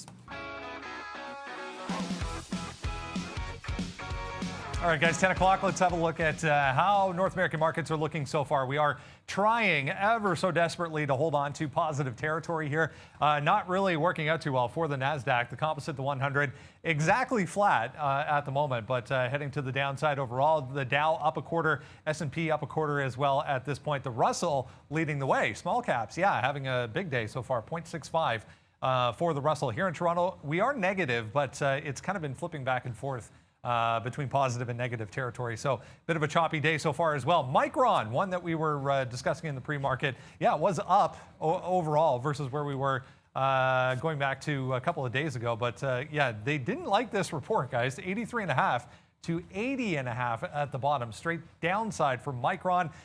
One more to show you here. Walgreens, the other notable earnings report, same result. Unfortunately, it was up here in the pre-market, but straight southbound for WBA. Big volume behind Walgreens. Guys. So what just happened? 1995, which is oddly enough not 20 on Marin. That break at the high of the day immediately fails off of 20 even. The second it does, it's like, bye-bye. I'll take whatever I can get, and I'll get short wherever I can get it. Fail break at off the 20 level. That's entirely too, I'll chase it. At the end of the day, you're not going to get that 1950 again. So the cluster down here that you originally shorted was 1850. That's the same price you're going to be able to get. It goes all the way down. It cannot check. It cannot check this range at that 16. It comes all the way back down to 17 even. If you're not real fast and you don't already know what you're looking for, so we try to walk through some of these key level breaks and what a failed break looks like, there's almost no way you're going to be able to catch that. Now we're testing back up here again. Is it worth an average in? Maybe if you're getting 19 to 1925 here, but my reentry was at 1866. So I would have to get in at a worse price. At a worse price is the only way to get back into that bad boy. And I can tell you, XPEV, yeah. Sometimes you make the bottom wick, and it's getting the bottom wick is in getting long. Other times you make the bottom wick, and it's like, she's not bottom wick, 5 cents away. And then it comes all the way back. So the dip buy was a good idea on XPEV, but as usual, the price action on XPeng is just not always as clean as I would like. So trying to find a way in and out of this bad boy is always troubling for me. The direction, okay, fine, it was a good dip, but if you can't execute it, none of that even matters, guys. We didn't talk about this, so I'm going to bring it up only just now. NEO, XPeng, of course, Tesla, we're still awaiting some delivery numbers from them and waiting for my chart to open back up. Slides off the open. It still has yet to make a real test, again, of 694, which is a good level, and 700. Now it's getting back into that 675.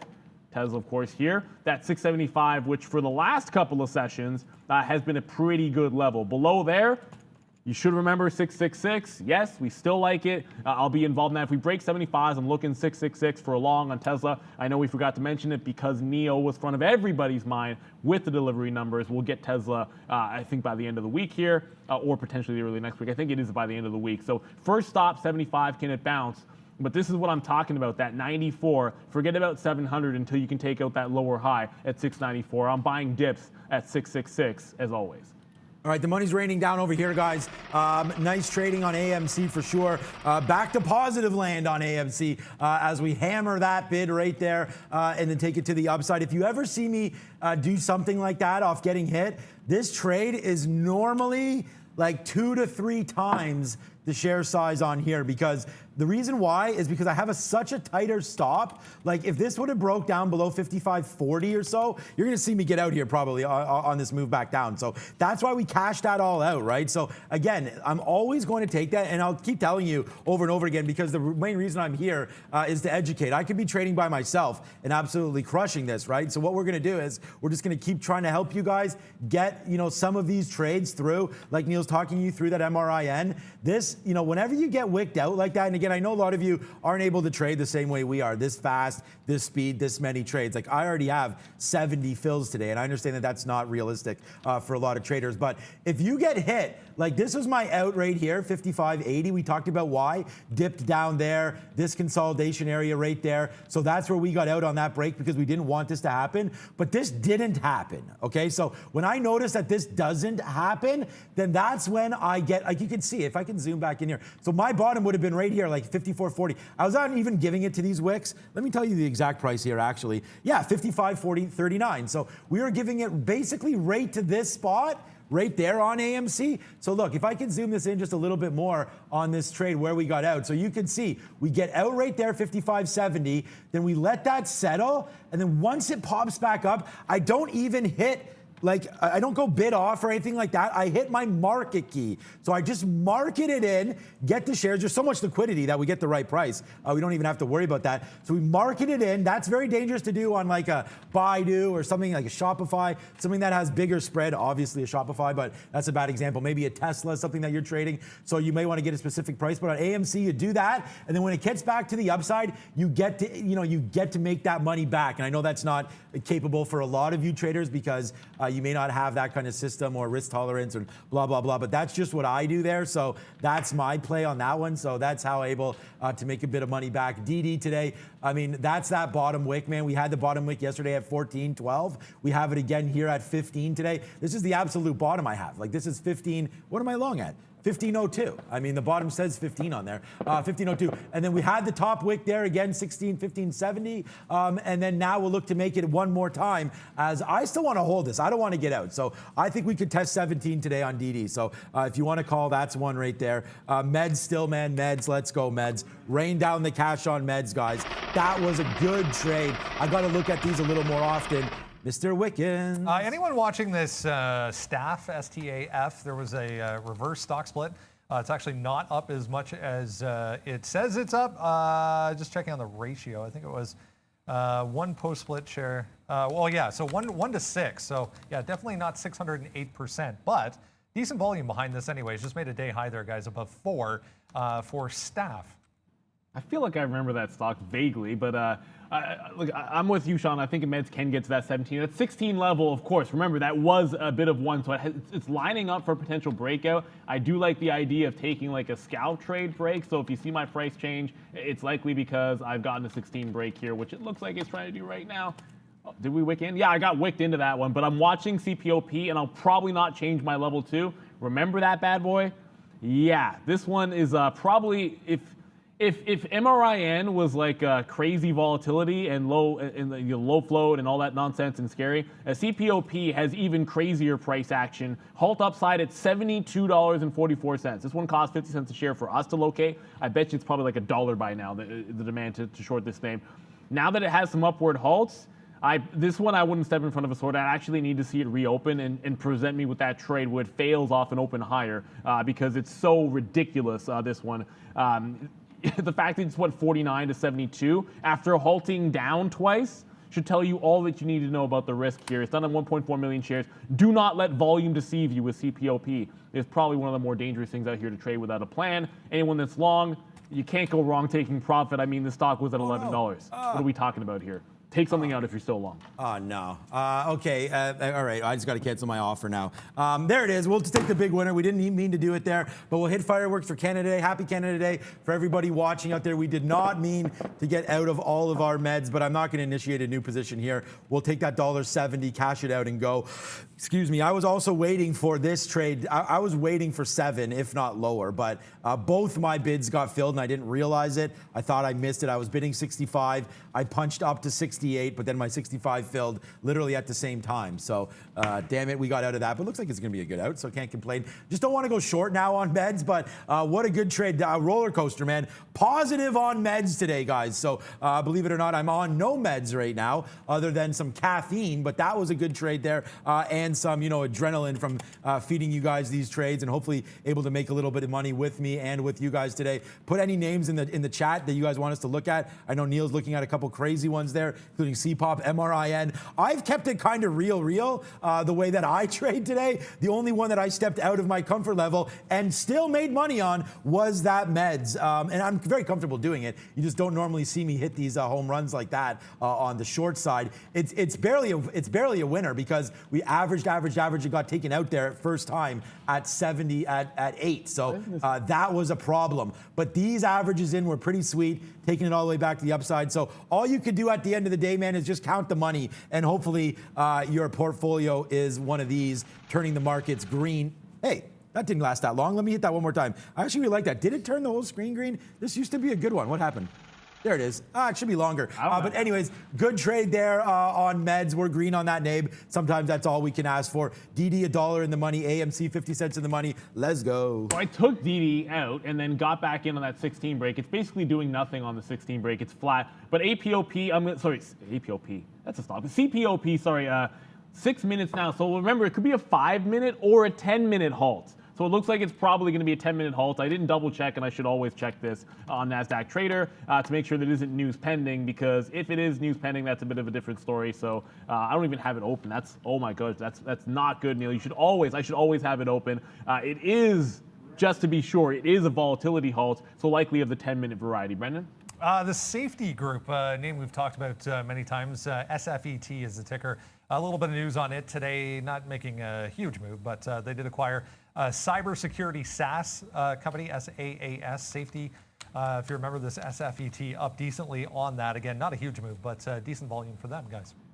Okay, we're going to take a little piece out again for AMC for another 50-cent win, as AMC, another positive name for us there. We'll look at that. We will look at some of those names that Brendan mentioned. I'm noticing right now crude making a nice little move downside, popping off to 76.20, now down that buck. So I think it's time. Whoops, didn't mean to do that to the chart. I'll fix that after. But what about looking at XOM, guys? I mean, some of these, levered names to oil. XOM's not going to be that levered, of course. But XOM, nice move. You see the fall back to the downside. We are now retracing to VWAP off of that little high there. What do we look like on a daily chart? I've been calling puts on this for a while, but they would have made no money so far, so we'll wait on that. But I think oil's overextended into the summer months here. A lot of rhetoric behind oil. I think Saudis and Iran just turn on the spigot anytime now, and oil just starts flowing and creating too much supply. But I guess we'll wait for the supply number. Wait a minute, today's Thursday, so we would have got it yesterday on oil, and obviously, so that's already factored in. I'll watch out for a 64 top here on XOM. I like the short, but again, this black gold just keeps on going all the way to the upside. What a good investment oil's been in the past 48 months after turning negative. Went to negative $40. We could talk about that after. Didn't actually go negative. That was just the futures market. But there were actual repercussions to that, because when it did turn negative, that day of shock caused all kinds of pullback in terms of investment into so shale's getting absolutely. I mean, there's no growth. They can open up the spigots, but when you take away the investment, they're not prepared for this reopen, and that's part of the problem. Like Iran can come online and put 1 million barrels out, and you still have a bit of a deficit. I think that's why you're still seeing the climbing prices. Because I was in the same boat with you, looking at shorts, and I like Oxy for a day trade personally, but looking for those opportunities. I think it'll happen. It just might be a little bit later than everyone anticipated. Yeah, exactly. I don't mean to interrupt. There's lots of talk about Hertz. Unfortunately, the symbol switched. If you guys can tell us, I don't know. I haven't done the research yet if it's on NASDAQ or New York, but either way, it's not in our system today. So our database has to get updated. You can see there's Hertz.ny and then there's Hertz.nq. So we don't have the quote on it today. So unfortunately, we will be all over Hertz tomorrow. I don't want to pretend like we're ignoring it, because we're not. It's just, we got to be honest with you. If you're trading with us or Day Trade the World, it's not in the system. It does take a while. We deal with tier 1 brokers, so we have to get everything lined up for that. So I don't know why I'm still on the screen for you guys, but that's Hertz right there, not doing anything today for us. But I do understand that it is there. So thank you so much for that. It's HTZZ. I believe someone just said HTZGO. No, that's not it. It's HTZZ. Yeah. So okay. Anyways, we are looking at it, and don't worry about that. We are ready to rock and roll with Hertz. So just we'll be there tomorrow. DD at 16. There's a big wall here, guys. So we need to break through 16 to get this one a winner. We're $1 in the money on it, so we're pretty happy about this trade here today on DD. Yeah, I took the buck and have been in and out twice at like 16 and then 16.01. The first time it was a fail break, like it didn't break, and then I got ticked in on a dark pool print. The second time it broke, got to 05. So I'll wait for it to make a bigger breakout. MRIN, it's bouncing again down to that 16.88, 17 area. So yeah, $1.50 in the money, but if it can't break here, I mean, I hate to say it, but you know what? As I sit here and not look a gift horse in the mouth, if it bounces off this VWAP, you actually could break back up to 20, which is nuts. That's absolutely nuts. So if it does do that, I want to make sure I bank my profit on that one. There was an ugly reversal, but the short turned out to be the better play there, so we managed to stay profitable on the stock by getting right back in on that failed break. We're still DD. I'm just watching it, and it cannot break that 16 even. What a monster level. I just don't want to short it. NEO, on the other hand, right back to yesterday's close and trying to bounce. 15.20. Our last entry point was decent up into that 55 range, but it had to get stopped out at 80s. Now you are testing this 53.20 level. That's what I'm going to be waiting for. If it does not hold this, all you got is the afternoon support, and that's all the way down at 52.65. So you're first talking that 53.20 level that we've managed to hold so far, but I'm not digging too deep into this one. If it can't make it back to 54 with some consolidation for a good winner, we'll walk away from that at 20s. Brendo? GDYN, another one, little one, making moves so far today. Had a big move down yesterday. We came all the way down to 14.80.15, but back up 17 today. There was an offering, so they offered 10 million shares at 15.03. It doesn't sound like a lot, but when your float's 26 million overall, 10 million into that is decent size, guys. It's his. Okay, yes, Jesus there. Oh, HTZ Go is the global holdings. Okay, Brent, got that.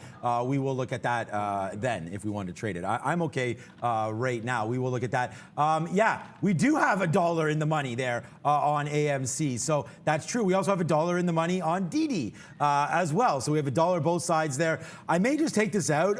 It's not, we still have a third, in, out, still have a third. So we're waiting on that one. But here we go now with our friend AMC. Look at this move, man. We have the bottom of the day on AMC. So I think it may be worth holding it, but it did go up to 56.80 there, giving us that smooth dollar. This may be a little bit greedy. We could take this out, and that might not be a horrible idea, as VWAP is forever right there. So I think a 56.40 drop down will get out of this one. 56.40, let's get out of AMC and just put that dollar in our pocket. Thank you for that one. Jesus there. 56.30 drop will get out on AMC, but that's a good trade, guys. AMD also winner, chicken dinner. So a good day. A bad day turned really good off of some of those dip buys, guys. That's the thing. You got to be able to turn that frown upside down, although I'm frowning a little bit because CPOP, I was looking for weakness, saw and reopen. It happened. So this was that setup. I didn't catch it. Was looking over something else. And that's the thing. This stock is only open for like a minute and then it halts again. So you have to be quick on the keys there. Thank you guys, both Jim Boxer, but also Mike.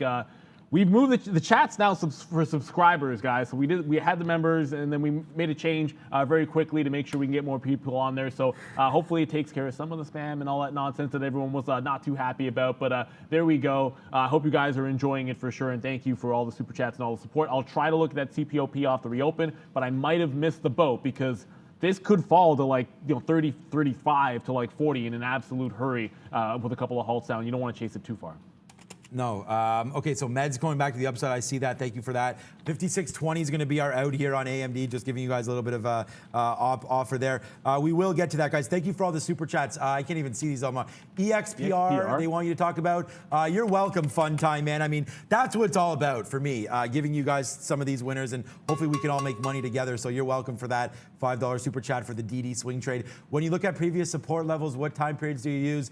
Yeah, so I use daily and 20-minute, and I'll go over that with you as well. But Jim Boxer, I look at the 20-minute chart for real levels, and then 3 minutes as well. I have 3, 20, and 1. So I don't use 5. So for that, and then thank you so much. Join the member chat. Yeah, right now it's not members chat. It's subscriber only, and Neil just talked about that. We just, we saw some feedback, and we just wanted to make sure that we tried to clean the chat up, and we want to give you guys the best opportunity to see some good ideas in there. So we did do members only, but now we're back to subscriber only. So if you hit subscribe, it's not that hard to get involved in the chat. We already have 220,000 subscribers or so. So join the party, guys. We are the best show on YouTube, and thank you for finding us. Absolutely, and thank you guys for, this is why it's the best community too. You guys are the best community. EXPR, I mean, you look at that parabolic move up right into the higher low, the lower high that it just put in, that 750 area after that big move into 880. So look, I mean, I'm going to see a level like that. You probably will have guessed. If a stock turns off a level like this on a parabolic move, that's probably trapped some breakout long style traders or people that had this break at 7 even and are like, that's 750, that's a level on the daily. Small consolidation here off that 30 range, but I dug a little bit in. I only take more shares at a better price because you've already chased it about 15 cents. No, 13 cents, that's an odd number. 13 cents away from the high of the day, so I wouldn't chase it any further. I'd have to get more shares at a better price. CPOP is still, so it might be another, is it another 10, oh, no, it's not a 10-minute halt. I want to see if I can catch that one on the reopen, guys. CPOP back open again after the first downward halt and looking at least a little bit weak. Tread very, very lightly. I would never let this retake the high, but this halt price from before at 72 looks like a pretty good stop level. If you're willing to risk a couple of dollars, then that's well, it's actually 73 here. Looks like a pretty decent one. If this flushes again, you could be looking at like 55s in the next halt, 56s. I just tried to get 69s. Maybe I got to be willing to chase it a little bit further than that, guys. But CPOP, tread very, very lightly on this and make sure you have an out. You've got to have an out trading a name like this. For me, that 73 stands out like a sore thumb. I just want to play their retracement because it was an $11 stock. An $11 stock. It just seems ridiculous to me that at some point, like sanity would come in and you're going to get like a series of halts to the downside, maybe down to 38, but you have to have an out here. In this particular case, it seems extreme, around a 70 short and a 73 out plus slippage. But if you think it's going back into the 50s on any move down, you can have $10, $15 winners. So it's about risk to reward. Don't get married to the idea of the prices.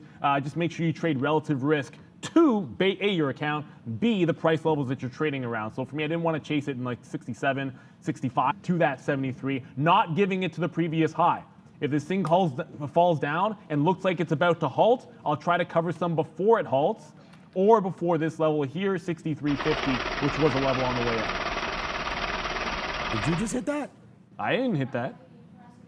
What? Oh, Russell Jackson. Okay, quickly, Brendan, before we go to small cap, thank you, Valeria, for hitting that one. I didn't even see it. Thank you so much, Russell. Got greedy with meds. Yeah, a lot of people get greedy with meds, but we didn't. We got out there. CPOP, take the profits, people. Thank you, Russell. You brought that to our attention early. So there it is, the smooth 50. Thank you so much. Valeria's also got the tracking number. Apparently there's a package coming. Thank you to everyone. Someone sent Valeria a beautiful green top. We'll identify our address. We'll identify that after. And 5-figure profit swing on DD. Yes, sir. 5 figures. 5 figures, Dan. 5 figures. You're welcome for that one, guys. I'm really glad that you guys were able to hit that. So we'll do hot dogs firing off for that call yesterday. I was really happy to make that for you guys. Don't expect that every single day. I'm good, but I'm not that good. But that's a good one there. Thank you so much. And someone also super chatted. I think it was you, Phil, for this. So there it is. So we got that. Me and V bobbing our heads on that one for sure. Now we're ready to go over to the little ATHE action with Brendan. Hey guys, yeah, small cap time. Definitely some more exciting names in small cap world than this one today, but this was one that was up significantly in the pre-market on some positive news, was doing absolutely nothing. For most of the pre-market, top end of the range was 220. I was just using 2 here. It kind of held 2. So it did give you a really quick kind of scalp short trade off of the open. Didn't really do much. Back above 2, though, I actually took this long, so I'm still long. 240 is the top from over here, so it took some out in front of 240. Trying to hold 220 right now on the long side again for ATHE. Let's go over to another one to talk about. That is not the right one. There were a few. BLIN was a great short, guys. We're having a little technical difficulty trying to switch this today. So BLIN was one of the other ones that I was concentrating on today, guys. Back to you. So it's been a halts type of day today. So here's the thing, like you probably see me, I guess you got flat at one point and was looking at two stocks which were like halt fest, and one of them was CPOP and the other was MRIN, because it's difficult to trade these. And you saw me miss the first entry trade on CPOP because I was watching something else, but we did get out some in front of that 63.50 that we talked about. So it's pretty much a clean $5 win there. And as it breaks down, it was either going to be get some out on a halt, which might happen here or close to here, or get some out in front of 63.50. Now that puts me in a position that if it halts to the downside, I am holding through a downside halt, which could be happening right now. Oh my goodness, why isn't the level 2 switch? It is likely to happen right now. I'll show it to you. It's got 15 seconds from the state. It can only print up, or it can halt downside, $9 in the money. Remember what I said. I was risking $4 plus slippage. Could have been like $5 on the trade. Because it could go down 15, it could go down 20. Now, on the halts to the downside, it managed to hold at 48, and then if you look at this level here up at 50, so 48 to 50 did hold. You'll see me on a reopen trade. I'll get out if it opens and then flushes down in front of that 50 level. That'll be about $17 worth of a win. Just keep in mind, I didn't trade it until it resisted the downside halts, halted up. Usually I like an entry off of this first, failed to hold the high, but thankfully I was very, very fortunate. And you can say it's walking on water, it's not. It's kind of getting lucky, but I like hitting this one. It gave me another opportunity at the same entry price there, right around that 70 area. That's why I was focused on it. We could have like a $15 to $20 winner here, but it could also halt back to the upside, guys. So you have to trade with caution on these bad boys. Have a plan of action. That's why at nauseum I sort of talk through these over and over and over again. Part of it's to remind myself what I'm trying to do, but part of it's to let you guys know, if you don't have that kind of an action plan, it happens so fast, it's easy to make mistakes. If you don't know what you're going to do ahead of time and have muscle memory, take care of the rest. Yeah, good trade there. CPOP moving around, that's for sure. Okay, we're just, I mean, we still have that winner, Han, for whatever this stock is here, AMC, up $1 and a bit right now, so that's a good trade for us. We're waiting to see what happens now with DD as it does fade off of 16, so I'm still waiting for that break to come through, that $1.10 in the money now on AMC. We're trying to watch Ether, just broke through 2100, but it's not doing anything, so that's something that we're watching as well for you. Twitter, I wanted to look at Twitter, but it's not doing anything. Oh, Palantir. So the other day, I mean, I think it was yesterday, wasn't it? On the show, we talked about Palantir, and then I sold some, and I was like, get ready, guys. You know, like, I'm going to say something that I haven't said in a while. We did sell Palantir yesterday, 26.70, turning out to be a good trade on that sell. What's up, Brendan? Just a Sorrento Therapeutics popping up here, SRNE, day highs on decent volume as well, worth mentioning. But 9.25%. I'm not seeing anything terribly exciting as far as news is concerned, but we'll keep looking, guys. SRNE moving. I could be entirely wrong about this, but I feel like at some point this week, Jimmy Chill mentioned them and said they weren't a meme. And I think maybe that's true. Like I remember reading something along those lines, but Sorrento's a name that we're actually familiar with. But like this, how many times are we going to see exactly the same setup off one of these names that had a sharp pullback when it was involved in some of those squeezes to the upside, and then a hard fall back? You're right at 1075. You're right at this previous, I guess, lower high that it got put in. This was similar. I mean, Virgin Galactic had a chart like this. You had so many charts like this. So there's just bound to be some sellers. The first two times we've tested here, you've had hard reversals. Could this be the third time charm? Breakthrough at 1075. I think it has a decent chance. You got the nice momentum. I mean, the conservative play would say, like, why wouldn't you just like sit that one out and wait for it to either pull back or sustain the breakout if you think you can get back into these clusters of 13 to 14. So on like the higher time frame, that's probably the way to go. As a day trader, you're looking right at that level, but here's a cautionary tale. EXPR, which was not the same setup, but a similar one. Yeah, tried it again at the top. It just broke that 750 high, so we'll take the hit. I'm now out of EXPR. That was a loss. I'm 100% thankful you guys pointed it out, because the breakout through that 750 is still a pretty solid one. And even if I lose on the trade, I'm glad you guys saw something that was going to be actionable and worthwhile looking into. I'm still waiting for the reopen on CPOP. Obviously, I'm holding through this open. I'm not getting out on the reopen of that trade in a minute and a half or so. That should be an interesting one for us here. And thank you guys. DB and analytics. It was, yeah, Jimmy Chill. He did mention that. So I think that was maybe a bit of the catalyst if there's no other news. Okay, so news here on Tesla. We just tweeted it out. You can follow me on Twitter as well. Tesla going to join the Indian market right now soon. So the Indian market, Indian minister says. So we went long there on Tesla. It's not doing anything. So that's just a little bit of a break there. We got long way late. I mean, it already popped. I just wanted to see where that was going to go. We're only going to give this back to 675. So if we break back down below here, then we'll get out. But I think it's worth a shot here. We'll just see where we go from here on this one. India, of course, tons of money in that country as well, and very, very technologically sound. So hopefully that makes sense for me on that trade, but we'll wait to see where that one comes through. Again, thank you again for all the super chats, guys. Aside from amazing trading talent, love the 80s flair. Okay, good. Good. Thank you very much. Yeah, how did you know we were 80s babies? Because we're not. So there you go. But I'm as close as you can get without being. What was that? I'm nearly as close as you can get to without being an 80s baby myself. You know that, but yeah, we're not 80s babies. Nope, but I guess all the references we do have are from the 80s, like the Goonies. You guys want to watch that? Okay, up to the upside right now, 681. We'll see where we go. I know, Lucas, you don't know what that movie is, so don't worry about it. Maybe E.T. Do you know what that Lucas? is? Yeah, he does. Okay, let's just keep going to the upside. AMD, AMC, DD. We got big winners on, and we are waiting. I'm going to patiently watch this Tesla, trying to take out some levels. I like where we're going with this. Let's get going on this one to the upside. Yeah, the Goonies rock. There we go. Let's go, Brendan, again. Clover, guys, just noticed, for the record, I am an 80s baby. Clover, CLOV, 3%, 1290 holding for now, but back to the bottom end of the range here. Not a lot of attention, to say the least, on this one-time meme stock, guys. Not a lot of attention. Clover's still an interesting play, though. I mean, there's been better plays elsewhere. I would buy any dip in front of 675 on Tesla, but you might not be able to get it. It's 80 breaking back to the upside for Sean there. CPOP did open back up. It just bounced off VWAP, but it's still in that downward trend. And I've gotten out of these way too early. To me, if this was the top, I want to hang on to it. I will let this get right back into that 70 range. Maybe not all the way to like 73. But I will allow this come back into 70. The only other way to get me out is if it looks like it's going to halt to the upside. I might just take the profit wherever it is. That seems like a pretty reasonable trade. So if I can get out and it looks like it's halting, although at this point I could hold through a potential halt and still be pretty sound in front of the high of the day. But you do have to watch out because this stock is absolutely gangbusters and going all over the place. For now, we're still like $5 in the money on it. And yes, I did throw away a potential $14 winner.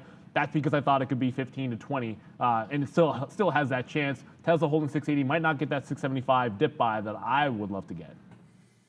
Yeah, we're just watching this one right now. So, I mean, this is going to be a big one for me. Hopefully, we still have a dollar. I mean, the thing is, we're just cruising right now. So, this one upside, Tesla's going to try to go. Thank you to our member there, Shrikant Jadhav. Thank you so much for telling us about India there. And but I already know. I mean, I have tons of my friends are crazy diversified. Neil and I both have the same. And yeah, we know all about the technology over there in India. And that, it's a big country, big money there, big money center for Tesla, hopefully. So let's go. That's one place I haven't visited yet. Would love to make the trip over there. Though I've only been to Singapore as close as I could get for now. So, and then obviously I was in Moscow as well. What up, Valeria?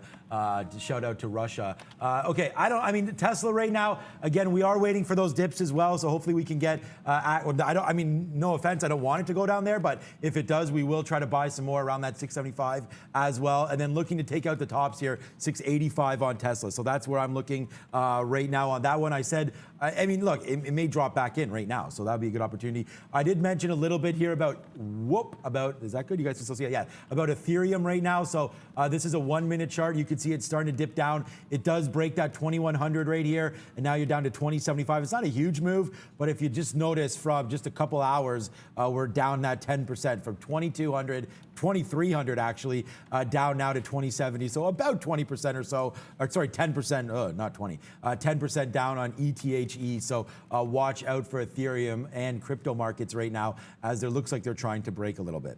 And MEDS, look, it's actually holding that 750. That cluster were actually shorted earlier, which I didn't mind. That actually ended up being not a bad idea. I shouldn't have hung on to it. I shouldn't have got back in at 850. It's now bouncing off this, but the trend's still pretty clearly to the downside. So if it pops maybe even a little bit further and gives a test of that 830, 840 area, it could be good for a bit of a rollover. I'm not at the point where I would just jump into it just yet. But you guys, Dan McIsaac, you just mentioned a name, ORF, that we've been, okay, remember, of course, FDA, blah, blah, blah. You guys know all about that when they had the rejection. It was a, come on, 15-minute chart doesn't want to go. There we go. It's been a couple of times, and every single time this stock has gotten going, you got to watch out for this $9 range. It's a ways away from that, but if it breaks out and you don't take profit in front of 9, I don't know what you're looking at. Brendo? Just watching some of the chip makers, guys, there was a upgrade price target increase on NVIDIA, worth noting, because it was $1,000 from BMO with that price target increase today. Didn't quite get there today. This is about 818, but trying to hold 805 right now. It's still up 1% though for NVIDIA. Another pretty solid day for that one. Let's get a check on what is happening over in Europe. There's less than, Miss V, we have to hurry, less than an hour to go in the European session. What's up? Hey, Brandon, European markets are positive, lifted by the upbeat earnings. Associated British food stock is up more than 3% after raising its fashion store Primark's full-year outlook. Back to you. Yeah, volume starting to die off here pretty quickly, guys. Still 0.25% for the S&P, though. Great trading there, Savalis there, up $5,000 and he gone. So good job there. I don't think you need to stick around. That's what I do sometimes. You see me kick up my feet when we're hitting certain levels, and we don't really, need to worry about it. Today we need to worry a little bit because we're not at our daily levels that we need to be at here. Anyways, that's why we're continue stay hydrated. What's up, Shakib? What's up to Hydration Nation? Keep pounding back the water every single day. Okay, so we did take a dip by there, 678. On Tesla. So now we're doubled up our position on this name. So needless to say, I'm going to sit here and keep watching this. I'm a little nervous, and I'll tell you why, because this news is old now. So this news is now 8 minutes old, and we're still having some issues trying to get going. So sure, this is $1 in the money. That's fine. And on double the position. So now we get excited as it starts to go upside a little bit. I'm going to try to get some out if we can. 683. I think that makes sense. Let's go, Tesla. Here we go. Now we're getting excited. Brendan, let's go. Just seeing GM as well. Anybody trading GM? Not much of a reaction on this yet, but delivery numbers coming out as we speak here, 10:30 to 10:34 here. So it looks like second quarter sales up 40%. Second quarter sales and deliveries increase about the same amount. So it looks pretty positive, guys. But as I mentioned, not much of a reaction for GM at this point. I mean, in fairness, and I like GM in that sector, when you have, we saw what happened to Neo. You've seen what's been happening to XPeng Neo across the board, and it just wasn't that fantastic on great delivery numbers that I think had been baked in, I suppose, because of that run. So I don't necessarily think that's going to move the needle in the short term for GM, but it is making a nice little bounce recently off a big double bottom at 58.50. So that's a great support level that it's running from on GM. So the momentum looks pretty good to me. There it is, guys. There's a win there. 682 out on Tesla for $3. Now we hold the rest, $5 in the money. Give it to us, Brendan. Yeah, just quickly wanted to add to that. Anyone who may be watching from just east of us in Oshawa, Ontario, guys, there's a GM plant in Oshawa. It looks like production of a full-size pickup to return to the Oshawa assembly plant in Canada by the end of the year. So good news for anyone, our neighbors to the east in Oshawa. You guys want to know that we're Canadian and that we're all about Oshawa and my age. We're going to give a shout out to the Oshawa Generals there for bringing us Eric Lindros to the NHL, which unfortunately career cut crazy short due to concussions. And we've seen what has happened in the concussions. Eric Lindros actually skated up, laced it up for the Maple Leafs. Not in his prime, but that's okay. So shout out to the Schwa there, anybody over there. Okay, so there's Tesla. I told you we're getting excited, man. So we'll hit the bullseye on that one. We get out right where we said we would, man, right here, right out. I mean, 682.50 was the high. We could have had that. We got out a little bit ahead of that at 682. So good out there off some longs. And now we hold on to the 678. So we'll wait now. I mean, again, I was a little nervous that this never got going early, but it just did right there. Let's see if the NASDAQ wants to extend. No targets now for upside. We're going to hold this forever. Unfortunately, Krispy Kreme donut still not out yet. So if that IPO comes to market, you'll see me go long, and then we'll see what happens on that trade. But right now, $1 in the money on AMC, $1 in the money on DD, and $4 in the money on Tesla. There goes Brendo.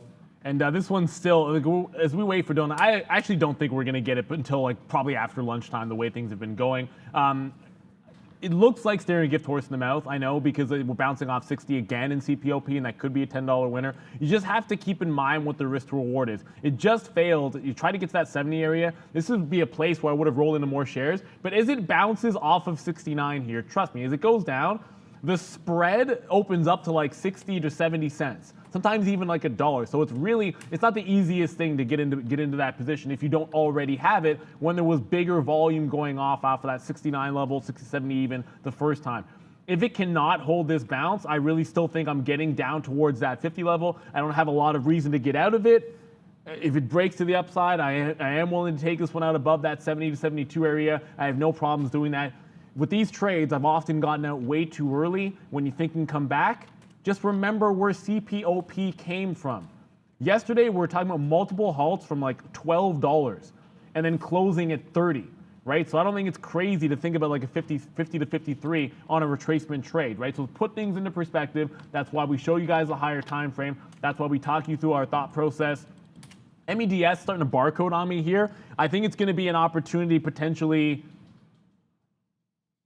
at the close. See that little segue? At 3:15, we're always back for the fastest 45 minutes on YouTube. I think meds might be a better play for then. I mean, if you're sitting in the short still, congratulations. I mean, it did have that support level, which has been holding at 750. That's why I'm out of it. But meds, the volume still at 60 million shares, could be a good one. There's lots to trade for sure.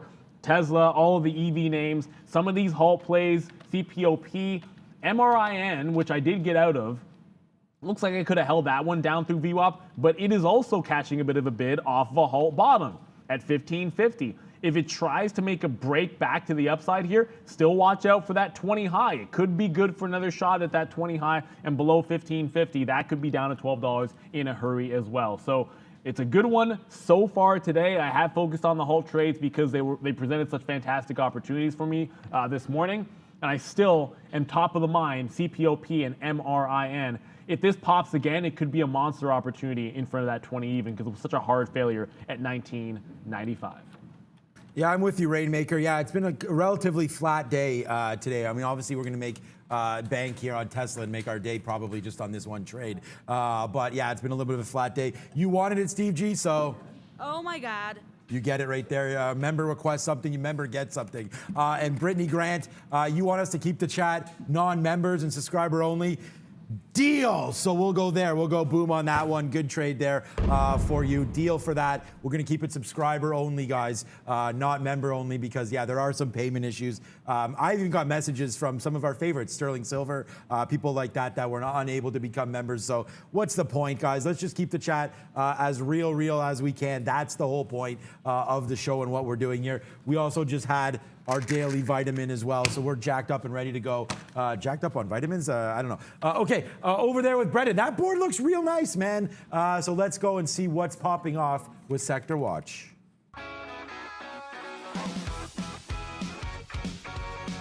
Yeah, let's have a look at the S&P 500 here. Yeah, pretty positive right across the entire board here. It's 0.3, 0.29 to the upside, so a decent move to wrap up the week. We mentioned in the pre-market, oil making big moves. Pre-market, it has, as we saw, kind of come off the highs, but still seeing big gains for energy stocks so far today. In fact, leading the way here, Oxy, SLB, Fang, Halliburton, COP, take your pick. Kind of 3 to 4.5% moves right across the board for some of the oil names having quite the day. Far corner over here, communication stocks, they've been very weak all week long. But bouncing back again today, 3.3% for Discovery there, 3% depending on which shares you are looking at. But a lot of those communication stocks trying to rally as we head towards the end of the week. WBA, Walgreens, we talked about to the downside. That one standing out following earnings. I'll flip over to this side and show you Micron as well, 4.8%. After that report got sold off pretty hard. It's kind of dragging the entire semi group, in fact, to the downside. ENPH 1.6, XLNX is here, AMAT all in negative territory. AMD 1.2, we were talking about that one in the pre-market a little bit, holding up a little bit better than the rest at this point. But semis are weak. Software makers are positive. Hardware makers are positive as well. Consumer discretionary stocks and industrials making up most of the strength outside of energy shares. So this entire group pretty much in positive territory. There are a few here in the retail group that are negative. Etsy and eBay standing out. CMG as well on the staples side of things. But overall, pretty positive at this point. 0.31 now for the S&P. Back over to you. Okay, just a quick little overview here of some of the things that we're doing. So Tesla right now, $5 in the money. That's going to be a good one, hopefully for us. We're happy with the way that is pairing out for us right now on Tesla. A big trade happening. So yeah, we turn our frown way upside down today now on all of these names. So there it goes now. Nice move for us here on TSLA. So we're excited for that one. I'm just trying to, why can't I get out of something here? I don't know. One of my orders, I think, is stuck. We'll look at that in a minute. So, hey, Sean, I just want to come back to that Orphism. I know it didn't get to that $9 area. It is turning around a little bit here. So it looks like the volume's still pretty good, but the steam's starting to come out of this one through that $8 range. I know some people are watching it, but I'm telling you, it's really starting to slow down on the volume. And when you see that happen, you might signal a bit of a deeper pullback in. And the other one that was also running pretty big was, I remember Sorrento. Come on, SRNE. SRNE, load. SRNE also consolidating at the top here. That was a big time move the catalyst, I think the mention was a couple of days ago, if not yesterday. And then we talked about this here. It was already at a pretty key level here at that 1070 or so. So 1065, it sets up for a consolidation break maybe in the afternoon. But if this one were to reverse, I mean, what are we talking about? We're talking like 10 to 1020. Easily on a bit of a reversal. 1065, big level on SRNE. That's going to be front of the mind as well throughout lunchtime and potentially for one of those like 130, 230 type breakout trades if it continues to barcode the way it is. Brendan, what's up? We've been talking about this DD, some ride-sharing movement over the past couple of days. I just saw Lyft, guys, having a pretty impressive day. I'll show you in a second. But Cohen raising their price target on Lyft today to 76 from 72. Not a huge move, but 3.5% trying to get back above some highs here for Lyft. We still like Uber through 52.20, so we're going to wait for that one. But now it's a $5 winner. And we're just going to drop the mic on this one because, yeah, smash the like. First of all, smash the like, smash the subscribe. And we'll drop a little bit of mic action here. And then, yeah, we're feeling like this because we finally have a win today. So we're kind of feeling like Superman on this $6 winner right now. So we'll keep going to the upside on this name with Tesla. We're back into this area right now. It's funny because this is going up, but NASDAQ's going down. What's going to happen if the NASDAQ starts going up, guys? Right here, 685, 686. So, yeah, $6 now in the money here on Tesla off a good little headline there from India. It looks like they're going to go into that market. I think that's a great move. And we'll just see now. VWAP backside here, 680. I don't know. I don't even know if I want to get this out, man, to be honest with you. 681. I think we'll just hold this for, try to hold it for the whole day, to be honest. So let's wait for that one if that's going to come through now. So Tesla right now in trouble if we get back through 677. That's sort of the target back. This named is flat. So I don't know. The NASDAQ could easily just drop off here. So we're going to wait for that. We're also waiting for Donut to come through. DNUT here. Still nothing on that. This is what it looks like. So still in the halt state. And then I did want to talk a little bit about, because we're getting a lot of super chats, and I want to thank, first of all, Chris. Hey, look, really glad that you broke through and that some of the things that Neil and I maybe have said have helped you out with some of your learning. That's fantastic. And then the exact same thing here with TS. Thank you so much for the super chats, guys, today. Russell, TS, Chris, thank you for everything, guys. Trying to make this my full-time job. Okay. You know, just be very, very careful. Don't risk more than you can lose, especially if this is going to be a job situation for you. We always need to make sure there's income. Okay. One last thing here, back to the education, which brought me to those super chats. Look, we wanted Neo long, okay? We had Neo long. We talked about this. We got busted hard right there, okay? But we brought Neo back to positive off of that bid, tank down. We take it back to the upside, get out. We retest it one more time and get out. Now, this is the important thing. You ever heard of bag holders? I mean, I think that that's something that we don't want to become. I became one in the crypto space. Thank God now we're throwing bags around because that's come back. But don't hold the bag on these stocks. If if your levels get broken, we talked about 53.80 as being a key level. If we still held on to that, if that's 1,000 shares and you're still holding on, that's $1,000 mistake right there. So you want to talk about a full-time job, like $1,000 a week, that's not bad pay for some people. So, if that's what you're targeting, just that one decision there could cost you that, right? So you got to watch out. You got to make sure that your levels are there. And again, I pride myself on discipline. So, if you're going to be disciplined, you got to take some of these outs. I don't have a problem retrying. Like, I'm a disciplined gambler. Let's put it that way. Like, I sports gamble. I do things like that. But I try to put my money in where it makes sense and then try to cut the losses when it doesn't, right? So, right now, watch out, but that's just a little talk there on why we dumped Neo and why you sort of got to stay the course on some of these trades and be disciplined, even if you don't want to get out. And what I love about that speech is basically everything. So I'm not even going to add to it, but I will say, and someone just messaged me saying, VRAR is halted, recent IPO, get over to it. Now, obviously, CPOP is now like $11 or $10 in the money, so you can start to see opportunities everywhere, but I want to show this. I want to show the level 2 on VRAR. It's done a couple of 100,000 shares worth of volume. It's just entirely too illiquid for any kind of a trade. And if you can't execute and if you can't scale, then there's almost no point doing it. And the smaller it is, the more dangerous it is in the halt trades. As crazy as CPOP has been, I can tell you that when it has reopened, when it has started to trade, there's been actionable levels where there's been liquidity as long as you had a plan. Like, you probably had liquidity in the pre-market, to take some safer trades. And you probably had some on this after the series of down halts. I was waiting for it to halt up. And then when it reopened down, there was all kinds of chance to be able to trade in there. And even after that other halt that we held through, there was all kinds of liquidity up around that 70 level. So you got to pick your spots. Sometimes you always hear us talk about what the float is. We'll put that in our free watch list. We'll let you guys know if it's a super low float, because that can be danger if you're holding any kind of a short opportunity and making sure you want to take profit, because it'll fall just as fast as it goes up. It's the same thing with this halt strategy. It's got to be a line in the sand and things that you won't trade. And I won't trade that VRAR because it simply does not have enough action to it, despite maybe looking at the chart and the halts and seeing a setup. You got to be able to put the trade on, guys. That's that story for you there. Hopefully we can put the trade on in DNUT, Krispy Kreme. I'm sure we will in the afternoon. It just won't do it before lunchtime. It is what it is. We say this all the time, and it's not to be complaining about it, but I remember back in the day when you used to actually have IPOs that were open at like 10:30, and you'd be able to trade it for the majority of the session instead of for a couple of hours before the close. I don't know why that's the case now. You would think technology would make it easier, but I guess that's not true. All right, I just say thank you so much here for the DD here, the due diligence here on Twitter, and I just responded. There's no chance that they're going to have the infrastructure properly for in India.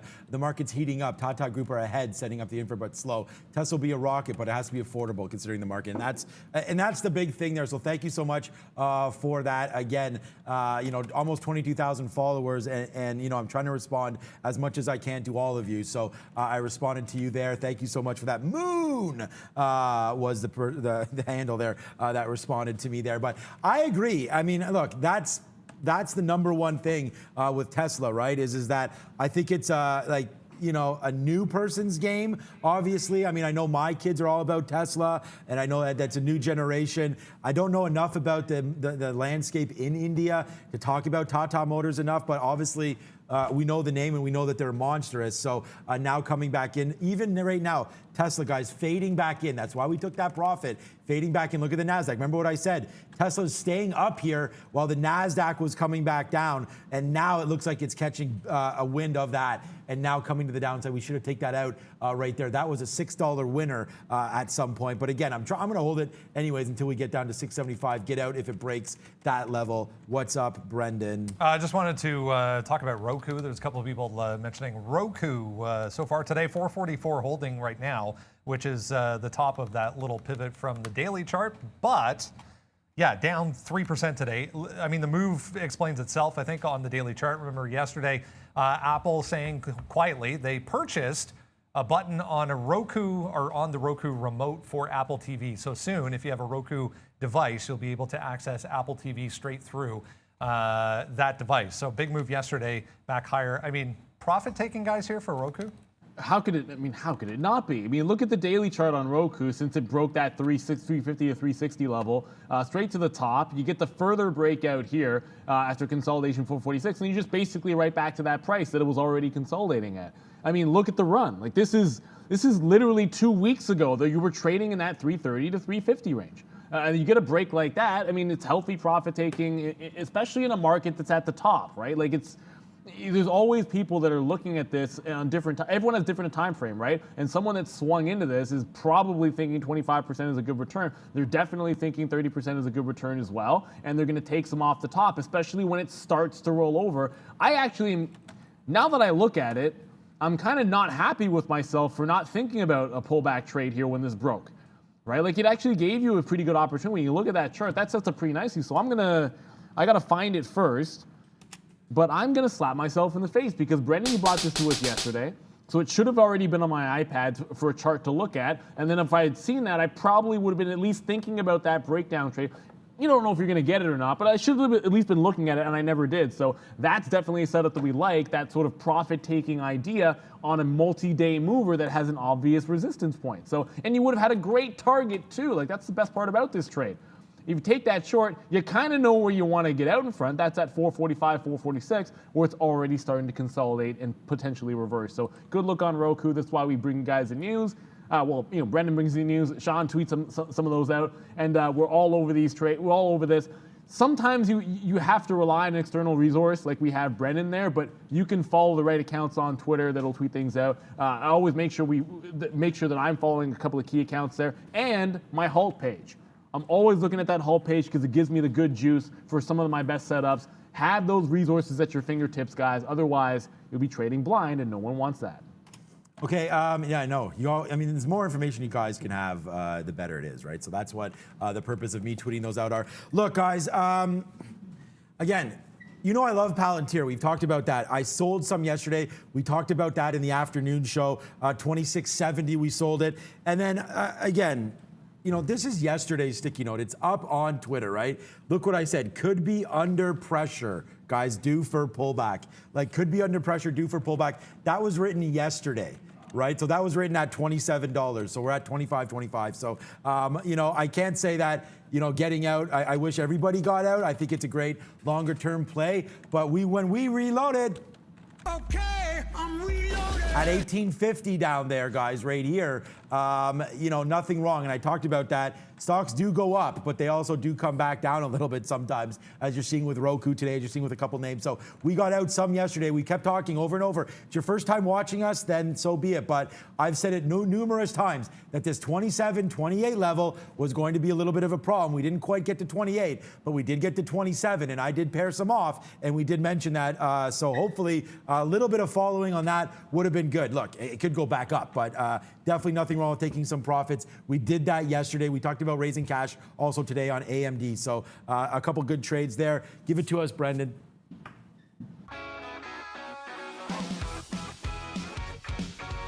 Hey guys, yeah, we'll have a look at the currency markets before we wrap things up here today. I want to focus on the Japanese yen.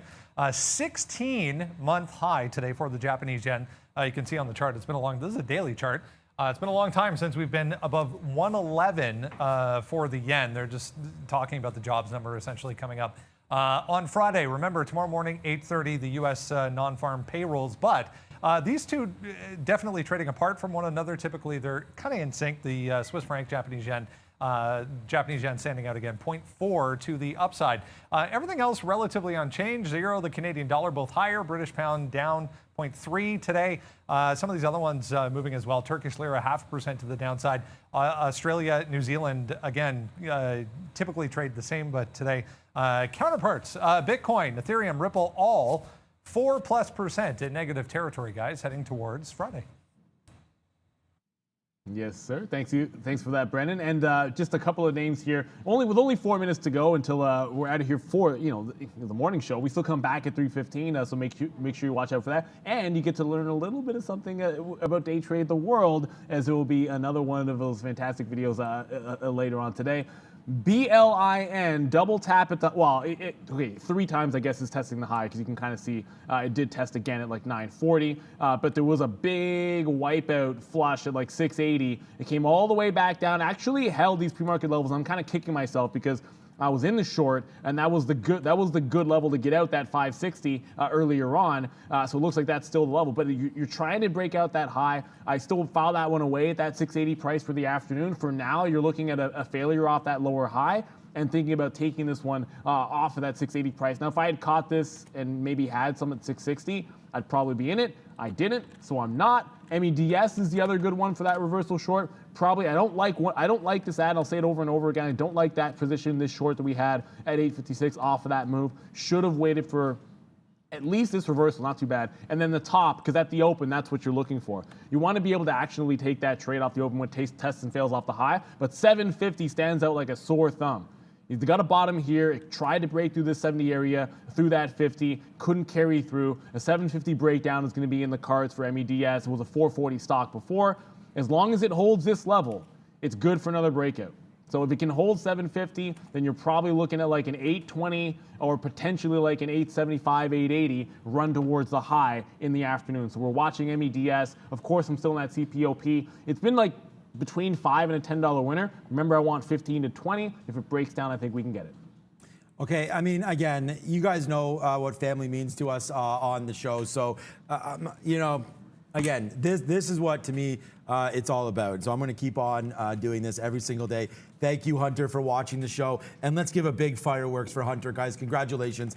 He's expecting first little girl coming in September. Hey, that's the best month to be born in. So September, so congratulations on that one. Your strategies have helped me stash more cash away than I ever have expected for her. So, hey, thank you so much. But Hunter, keep some of that cash stashed away because we never know when trading can go sour. Not that it's going to go sour, but make sure you put some little money in the pocket there. So congratulations again for that one. And hopefully you don't experience too much of this, but you will. Yep. There it is, yeah. They cry a lot in the beginning, so make sure you got some of that money. But just show them your trade list, and maybe they will be happy. We are waiting for Tesla again, guys. That's the only real trade that I have on. I still have DD. That's going to be $1 in the money. I mean, this is like bottom Wiccans right there. That's a good one. We'll take that all day. And here we go. Yes, sir, Tesla. Forget about you, Neo. You've just been a tank show today. Tesla all the way back off VWAP. We didn't dump it. We're holding this one. I told you, trying to hold this all day, Tesla. Let's now see the market go back to the upside.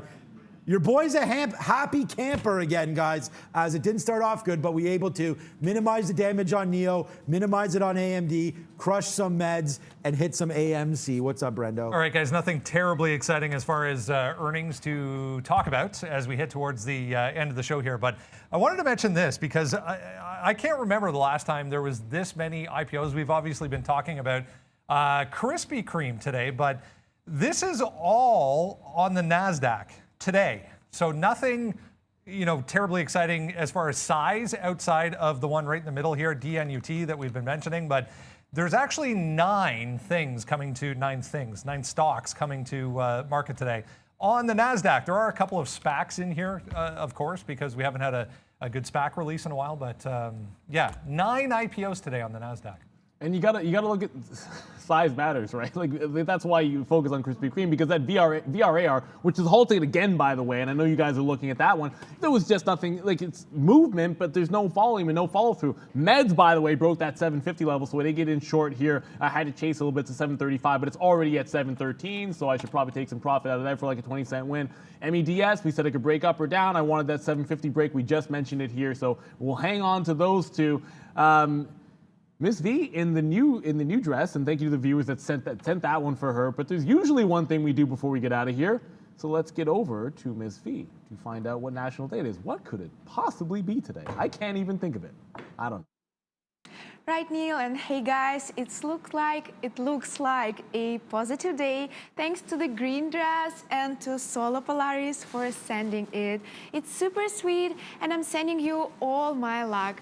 Well, guys, please make sure you like this video. We need just a little bit more to get 1,500. And of course, happy National Canada Day! I'm the only one. Super happy. I'm the only one in the red.